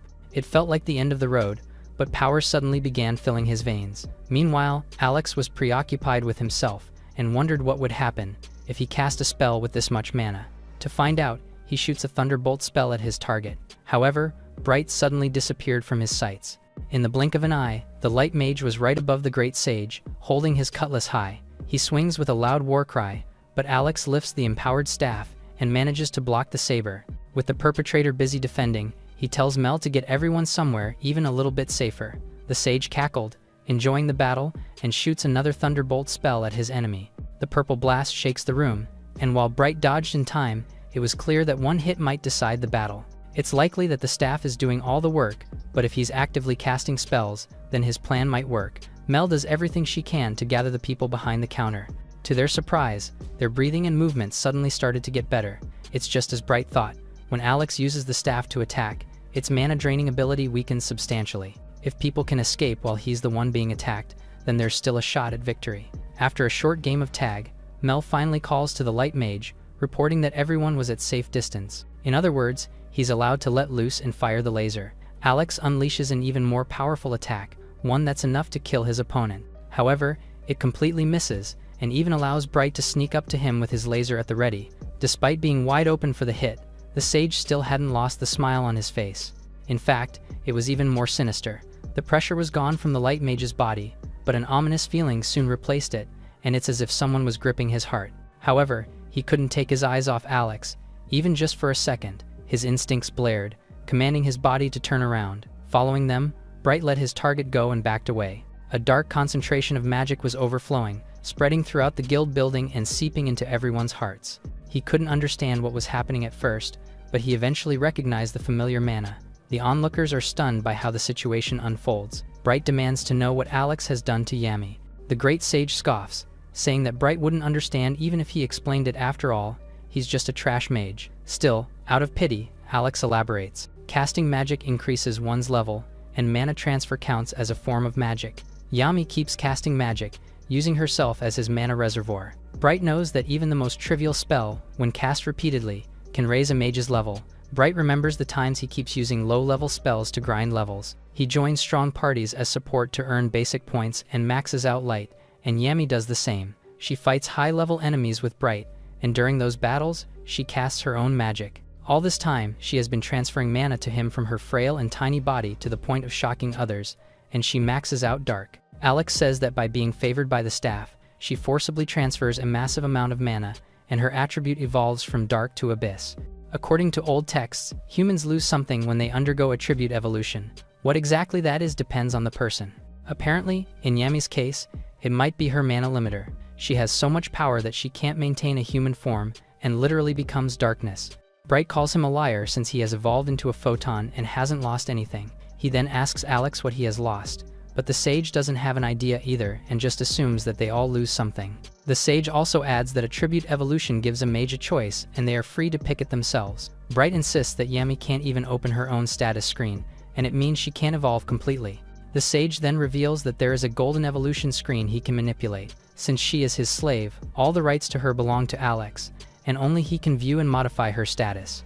Bright looks at Yami, who is now a mass of darkness. He tries to make her remember that they have always been together and that they are partners. He offers to make her favorite soup so they can eat together. The dark Yami keeps repeating the words she learned from Bright as he reminisces about their time together. Seeing their connection, Alex tries to control Yami and orders her to die for his sake. Angered, Bright attacks him with his laser magic, but Alex only smiles. The sage casts a black hole spell that devours the laser magic quickly and completely. He laughs maniacally, knowing that Yami protected him as his slave. He provokes Bright, asking if he feels sad fighting with his friend. He then calls forth the dark Yami by activating her slave crest. As long as the slave crest exists, she will only obey his orders. He then orders her to kill Bright. She immediately responds to the order and casts dark magic. Bright is thrown back because of the impact of the attack. Mel rushes to his side and tells him that he needs treatment. Alex laughs evilly and praises Yami, saying that what she did is wonderful. The staff suddenly cracks because of the overflow of mana, but he doesn't need it anymore because Yami has awakened her darkness attribute. Still injured, Bright barely moves after the attack. Alex doesn't realize it yet, but when Yami evolved with a large amount of magic transfer, he leveled up as well. He opens his status screen and sees that he has acquired new magic called Satellite Cannon, and that it creates a magic satellite when learning this new magic. It also has a target seeker and fires a beam of light at a target. Alex tells Yami to end the fight and destroy everything. With this, Yami casts Dark Magic Level 2 and creates a massive black hole. Mel and the others are almost swept away by the impact, and Bright steps up to save everyone with his new power. Alex is surprised that Bright manages to gain a new ability. Bright immediately uses it against Yami's attack, hoping to neutralize its power. Darkness and light collide in the sky, creating a massive explosion that shakes the area. Outside the guild, people gather as they witness the clash above. They are frustrated that they cannot enter and see what is happening inside. Fortunately, Mel is safe from the blast. She looks up and notices a hole forming in the barrier. Bright manages to save everyone, much to Alex's frustration. He quickly assesses that the satellite cannon consumes several times more mana than his laser spell. Considering the amount already stolen by the Lich's staff, he calculates that he can only fire one more shot. To stop Yami's magic, he must deal with Alex first. The men leap onto Alex, holding him down and shouting to Bright that they will restrain him while he focuses on saving Yami. Alex reveals that the slave crest continues to function unless the caster dies or willingly cancels it. He laughs maniacally, claiming that it is already too late for them to change anything. He accuses Bright of stealing everything from him and trampling on his pride and dignity. Alex then declares that his future with the light beam evolution will surpass all known attributes, shocking Bright. Calling forth the Dark Yami once more, he orders her to unleash all her magical power and annihilate Bright, the capital, and everything in her path. Yami gathers her dark energy, forming countless masses of dark matter that make everyone tremble in fear. At this rate, she is unstoppable, and the world itself may be destroyed if she is not stopped. Yami keeps chanting dark matter until the whole building is filled with her dark magic. Losing his composure, Alex laughs hysterically as his creation is about to destroy the world. Just then, Bright leaps toward her and hugs her tightly, trying to wake her senses and bring her back. Now, he can hold her properly, afraid that she will disappear like smoke. He remembers the time Yami named herself, regaining power over her identity. He recalls the times they spent adventuring together, filled with fun and battles against all kinds of enemies. They ate tons of delicious food, and he loved watching Yami enjoy his proud cooking. If he dies stopping Yami, he will have no regrets. He is glad they met in the Lich's chamber, and thanks to Yami, he survived. He vows to get her out of this nightmare. He is thankful to her because, without her, he would have died in darkness. But right now, they are together, and the satellite cannon has one shot left. Before dark matter activates, he will do his best to bring her back. Mel tries to stop Bright from sacrificing himself, crying heavily as she watches her friends surrender everything. Bright then fires his last cannon, aiming it at himself. A blinding ray of light flashes across the heavens. The people below cover their eyes in pain as Bright and Yami vow their love for each other. Mel looks at her friends and finds them lying together, unconscious. She cries in front of them in relief that they are alive. Other adventurers arrive and attempt to contact headquarters to report and collect the residual magical power. That night, Alex is captured and transported to prison. He is now branded a criminal for conducting dangerous magic research and is no longer known as the Great Sage. He is also involved in human experimentation and illegal slave ownership. Because of this, he has many escort knights despite his magical power already being drained. The guards talk about him being secretly transferred to the Tower of Judgment on orders from his family. If he were publicly executed, the family's reputation would be completely ruined. Once his magical research results are extracted, Alex is certain to be executed. Alex wonders what he did wrong and contemplates if this is the consequence of what he lost through attribute evolution. Just then, a mysterious person approaches his carriage. Alex panics at first, asking who the person is. As the figure comes closer, he is both shocked and terrified to see a dark elf in the flesh. The dark elf states that Alex is the bastard youngest son of a distant count's family, and that his only redeeming quality is his magical research and his former position at the top of the magic tower. Alex scoots farther away from her in fear. The dark elf signals the knights under her command to eliminate the prisoner. They point their weapons at him, ready to end Alex. The dark elf bids him goodbye, calling him a foolish mortal who forgot the human heart. They then fire their weapons, sending numerous arrows to exact Alex's punishment. As he takes his last breaths, he recalls that he became an S-rank adventurer to impress his family and finally gain their acknowledgement. The next day, Bright and Yami visit the guild, which is being reconstructed after the tough fight. Mel points out that because Bright blew it up, they have been busy lately. Several weeks after the battle with Alex, he hears that Alex was taken away by the guild guards and imprisoned in the Tower of Judgment. It is said that he will never come out again. Bright is just glad that Yami was not charged with the crime of damaging the guild. She was controlled by the slave crest, and Bright's actions were recognized as self-defense. They were interrogated thoroughly but managed to get through it in the end. Although Yami's slave crest remains, Bright still can't access her status. However, there's no longer any danger of her being controlled by Alex. He gently asks Yami if she remembers anything about using dark magic or nearly destroying the world. The girl looks confused and doesn't seem to recall anything, so Bright decides not to press further. Mel informs them that because the guild had a barrier, it didn't collapse completely, and the incident was classified as a crisis management case. As a result, she's being promoted, and she happily reports that both Bright and Yami are being promoted as well. Bright to A rank and Yami to C rank. Everyone congratulates them, delighted that the two finally received proper recognition. While their official certificates will come later, they are given new adventurer tags. The group then begins planning their celebratory meal, with Yami eagerly discussing food ideas with the two receptionists. Meanwhile, Bright is still amazed that he has been promoted to A-rank adventurer and that Yami has a chance to become a legendary rank adventurer because of her high magical power. However, since she is a below-average girl in everything except magical power, she probably can't rank up easily. He watches as his partner happily chats with her friends and recalls the moment when Yami used dark magic, which was the most powerful magic he had ever seen. It was incomparably more powerful than his laser. She produced black holes that devour and neutralize everything in their path, regardless of whether they are physical or magical.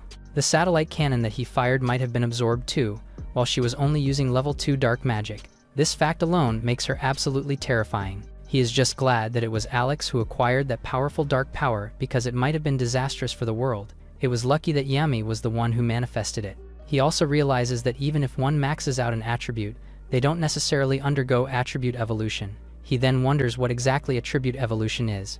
Meanwhile, the Dark Elf is observing from a vantage point. She quietly answers Bright's question that attribute evolution is a gift from God to weak humans. It is then revealed that she has been conducting surveillance on the two adventurers as ordered by headquarters. The headquarters has been keeping her busy with their missions. First, she conducted surveillance on the two during missions in the frontier, then on combat unit formations and convoy ambushes. Now, they want her to dispose of acquaintances. Bright has come a long way. From being used as a torch and magic tank and doing night collections, he has come out stronger. But that is exactly what makes them human and the special power of being mortal beings. Just then, a servant approaches her and asks if they should make a move. The Dark Elf tells him that they must observe for now and keep watching quietly. Looking at the partners, she wonders how they will show everyone how to sever the lives of the elf race that spreads across the world's underside as filthy malice. The group is celebrating Bright and Yami's promotion, and they all cheer to show their enthusiasm and support. After the party, all of them are sound asleep except for Bright, who is thinking about the recent events with Alex and the others, including the promotion they received and his achievement of becoming a top adventurer, which was his immediate goal. For him, it doesn't feel real, and his emotions are deeply moving and sentimental. He then reminisces about something from the past with Saya.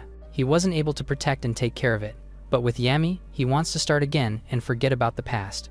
It isn't about becoming an A rank or being an adventurer, it is about spending peaceful days with Yami. He wasn't able to do that with Saya, as they just focused on surviving through harsh and poor days. They were only adventurers to make a living. In the end, being an A rank is just an indicator of success as an adventurer. The important thing is that he is with Yami now, and he is going to do what his heart desires. Together with Yami, he will strive to achieve the same goal and the same perspective. He has to accept that Yami and Saya are two different people and move on.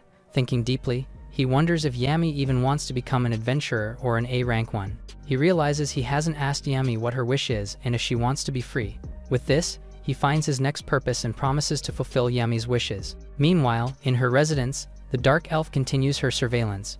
One of her servants worries that they are being too cautious.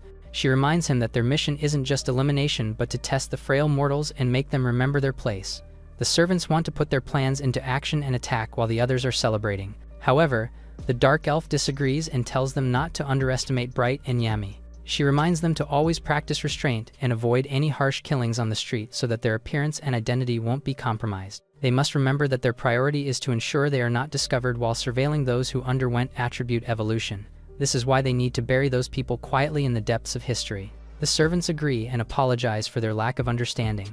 The Dark Elf then recalls what she did to Alex the other day, as he was one of the mages who underwent evolution. They must be cautious when eliminating such individuals, and if there's an opportunity to disguise a death as accidental or natural, that would be the best approach. The servants disperse to carry out their missions, while the dark elf broods over how difficult it will be to make each death look natural or accidental. In situations where 2 or more targets are always together, the success rate drops drastically. Above all, Bright and the others are not small fry. She sighs, thinking of a more effective way to catch them. Frustration brews as she recalls how the leaders at headquarters grow increasingly impatient for results. Originally, the surveillance of human society was limited to special forces, the elites who had mastered the art of blending in. They came from noble bloodlines. For now, she must focus on appeasing the council and managing their impatience. She understands that the source of their restlessness is the Lich's chamber. She must uncover what Bright obtained there, that's something connected to the remnants of ancient attribute evolution. If only it had decayed quietly into history, she wouldn't be facing this problem now. Yami is officially a member of the long-awaited formation of an A-rank party, the Seekers. They are the ultimate adventurer, duo bearing light and darkness. The only thing left is to look for their first quest since forming the party. On the other hand, Bright also points out that they have enough saved up, and that they can rest for a while, take it easy, or buy a house and settle down. The receptionist is shocked by his suggestion, noting that it is a bit sudden, especially since they are not retired yet, and normally adventurers are forced to quit due to injuries or because they start a family. Yami tugs Bright's cloak and looks at Mel, saying that buying a house would be better than renting an inn since they are living together and practically a family. Mel is surprised by their decision but realizes that she was the one who suggested that Bright would be Yami's guardian. They then notice that Mel's face is all red and think that she is sick. The receptionist assures them that she is fine and asks if the two are planning to set up a home in the royal capital. She then proceeds to help them find a home and asks about their preferences and budget limit. Bright tells her that budget is not an issue since they have enough money. Mel seems flustered by his unfazed response since he looks so serious. Giving up, she discusses some restrictions with them. She informs them that every city is normally careful about outsiders, but since the royal capital is where the king resides, she is sure they will not grant him a construction permit because his identity is suspicious. Another reason is that the capital is strict with newcomers who want to buy property. Normally, they would need a steady job and have lived in the capital for a certain number of years, but Bright and Yami have just arrived, so they have to build trust before they can reside in the city.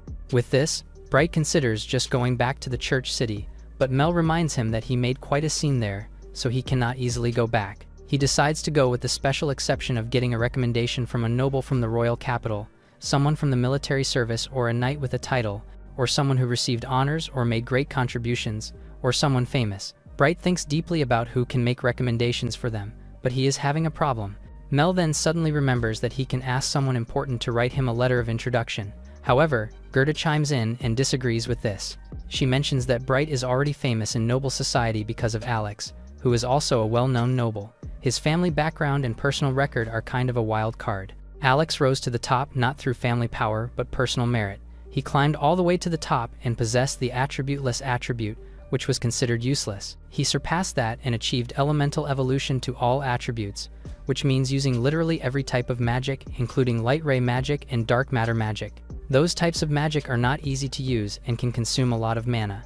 Alex had the serious drawback of extremely low mana capacity, and that was the reason why he sought the Lich's staff. With what he did to a noble like Alex, no other noble would dare to openly introduce or recommend him. The nobles would surely avoid him, as even among the high-ranking families, Alex's household holds considerable influence. Because of this, it would be difficult for Bright to build a house inside the royal capital. He wonders what he could do now that they're caught in such a dilemma, but Gerda suggests that he earn the king's favor instead. Later, Bright laments how people blame him for the decline in adventurers, forcing him to take on more requests to make up for the loss, and now, he has to earn the king's favor just to buy a house. To do that, he would need to join the Royal Magic Corps, a special unit directly under the king's command. If he performs well, he could earn a recommendation. However, that also means placing himself at the king's mercy. Another thing that worries him is the possibility of Yami's dark magic being discovered. If that happens, she will be in great danger. With her overwhelming offensive and defensive power, there is no doubt she would be turned into a living weapon for the kingdom. As they walk home, the surroundings suddenly turn pitch black, and the people around them vanish. Bright immediately looks around, tense and alert, ready to protect Yami.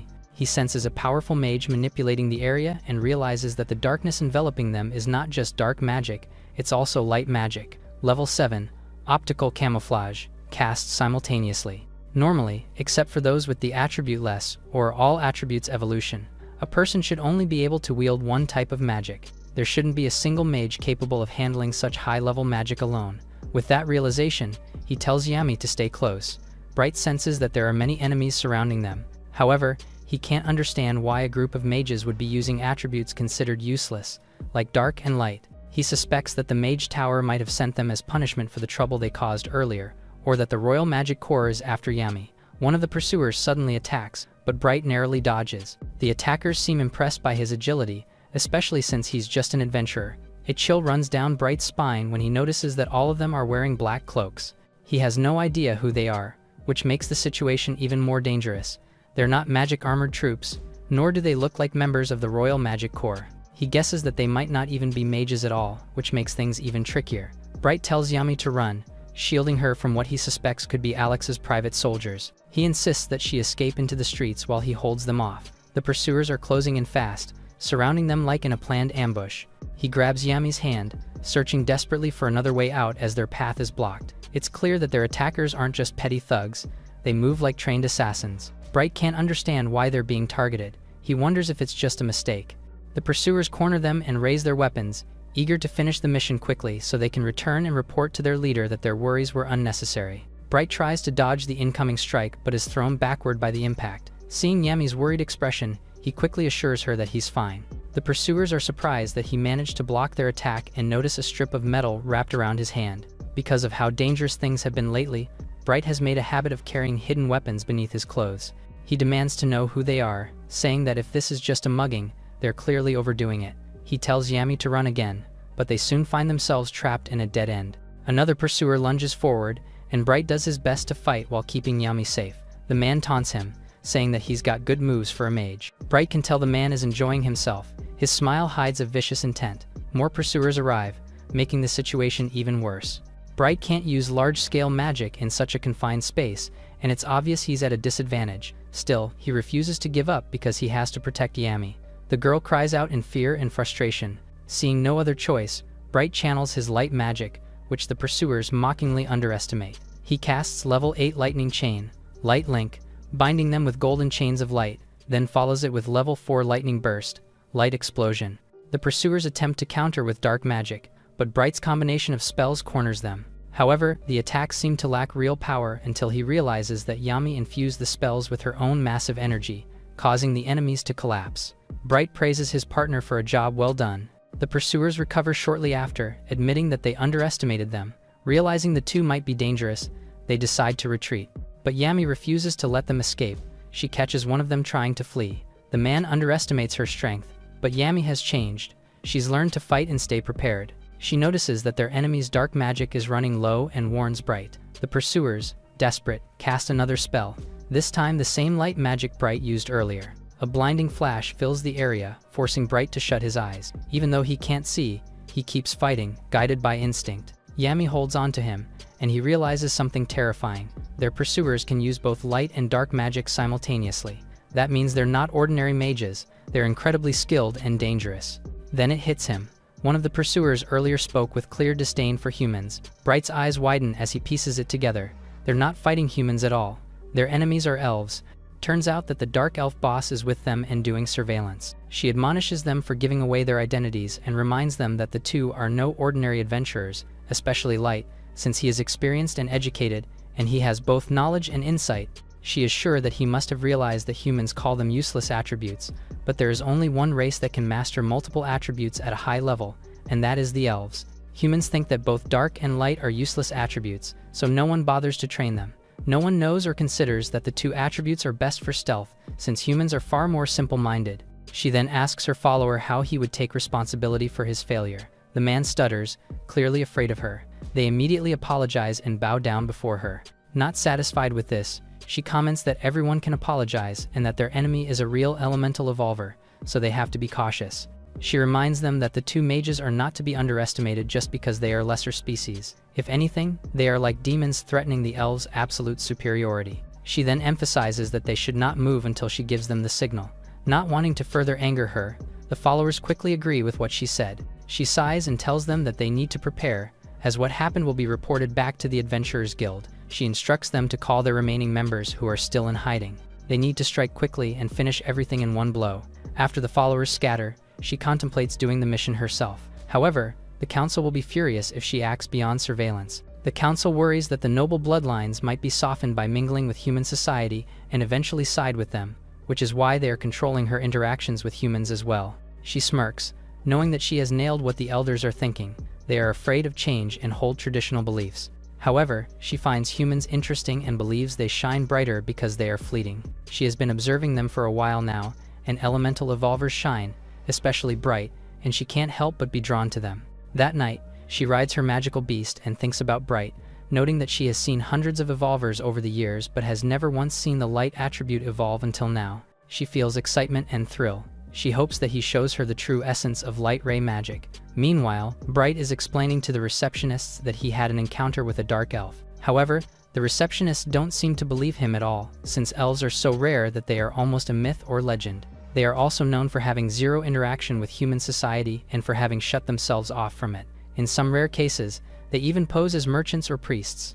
With this, Bright realizes that he has heard rumors of a merchant elf. However, the receptionists point out that even if he says that an elf was using high-level light and dark magic, there is no real damage and no witnesses, so they will conduct a formal investigation, but he should manage his expectations. Bright is happy to hear this, since he is determined to investigate the dark elf and learn her goal in all of this. As they head home, Yami notices the worry etched on Bright's face. Seeing her concerned, he assures her that he is okay, and that he is just thinking about the mysterious elf they encountered. He tells himself that he should focus on Yami's well-being.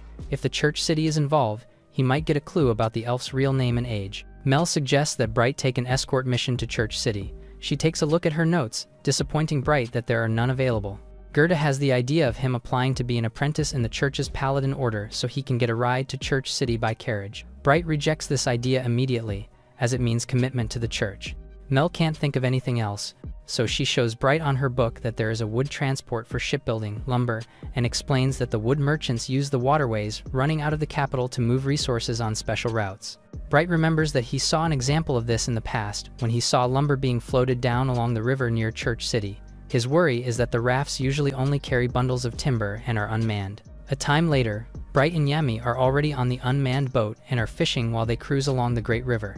There is nothing to do, so Yami is getting bored. He recalls how they talked to the wood shipping worker dwarf and how he allowed them to hitch a ride on his boat because it was such a crazy idea. He informed Bright that there would be no way to change the course of the raft. Bright was nervous, as he needed to sign a contract that stated that he knew there would be no guarantee of survival. Back in the present, Bright is still annoyed by their current predicament. Yami tells him that she sees something coming. At first, Bright thought nothing of it, then he snapped back to being alert as he realized it must be danger. It is revealed that the rogue dark elves are heading straight at them by riding a B-rank giant bird known as Garuda. The elves launch fireballs at them, leaving Bright to cover Yami from them. The attack burns parts of the boat, so the duo are forced to put out the fire with buckets of water. The enemies then launch even more fireballs, putting down a rain of fire that the duo can only cower from. Bright analyzes how the enemies are too far away to hit and worries that it would only be a matter of time until their fire attack hits them directly. The elves spew more fire non-stop. Bright readies his pose to summon a laser while he asks Yami to take defensive action. Yami summons countless black holes around their boat, which makes all the flames fade away. Bright recalls how they tested Yami's black hole on a monster once, and how it swallowed it whole until there was nothing left. He is glad that Yami can now somewhat control her awesome powers. He ordered Yami to keep defending. Bright then aims at the bird in the sky and fires. The recoil of his laser blast makes the boat tremble, making Bright unable to make a decisive hit. The enemy bird dives towards them. Bright sees this as an opportunity for him to make a cleaner shot. The elves see this coming, so they maneuver their bird to fly in a fast and zigzag manner as they head to the boat. Bright fires his laser over and over, but the giant bird keeps dodging all of them. Bright steps it up a notch by activating the level 2 ability of firing his laser in machine gun bursts. It leads to him hitting the giant bird so that it falls from the sky. Bright and Yami celebrate, only for a dozen elves to board their boat and surround them. Bright realizes that they used light camouflage magic to sneak up on them. The masked leader of the elves gets close behind Bright and threatens him with her dagger. Bright orders Yami not to come any closer despite her worry. He realizes that the Garuda bird spamming fire was just bait to mask the ripples of sounds as the camouflaged elves approach them. The elf cuts Bright with her blade. This horrifies Yami, so she summons a ball of dark matter. Everyone becomes tense, knowing that the dark matter will destroy the entire area along with them. Every elf runs away from the boat. Bright urges Yami to stop the dark matter, only for the child to tell him that she was just kidding. The kid smiles as she catches her adopted father in a prank. She summons a black hole, which absorbs the dark matter into nothing. Bright praises his child for her creativity. The child tells him that she copied him. It makes him glad that Yami keeps learning in her own way, and that makes him tear up. He pats her head and tells her that she did a great job. Meanwhile, the elves return to their boat and surround them again. They are frustrated that they have been tricked. The elf leader commands her men to attack. Bright readies to fire his laser. One of the elves grins as he orders the others to prepare. It is revealed that they have gauntlets that can deflect his light. This only makes Bright more determined, and he fires a powerful blast at them. Surprisingly, they are only pushed back. The elves laugh as they praise their mithril shields. Bright cannot believe that his laser with its 100,000 attack power has been blocked like it was nothing. He recalls that mithril is a very rare type of magical metal. The elf man demands that Bright give up and bow down to apologize. Bright rejects his offer outright, especially since he can't do anything uncool like that in front of his partner. The elves tell him that there is nothing he can do.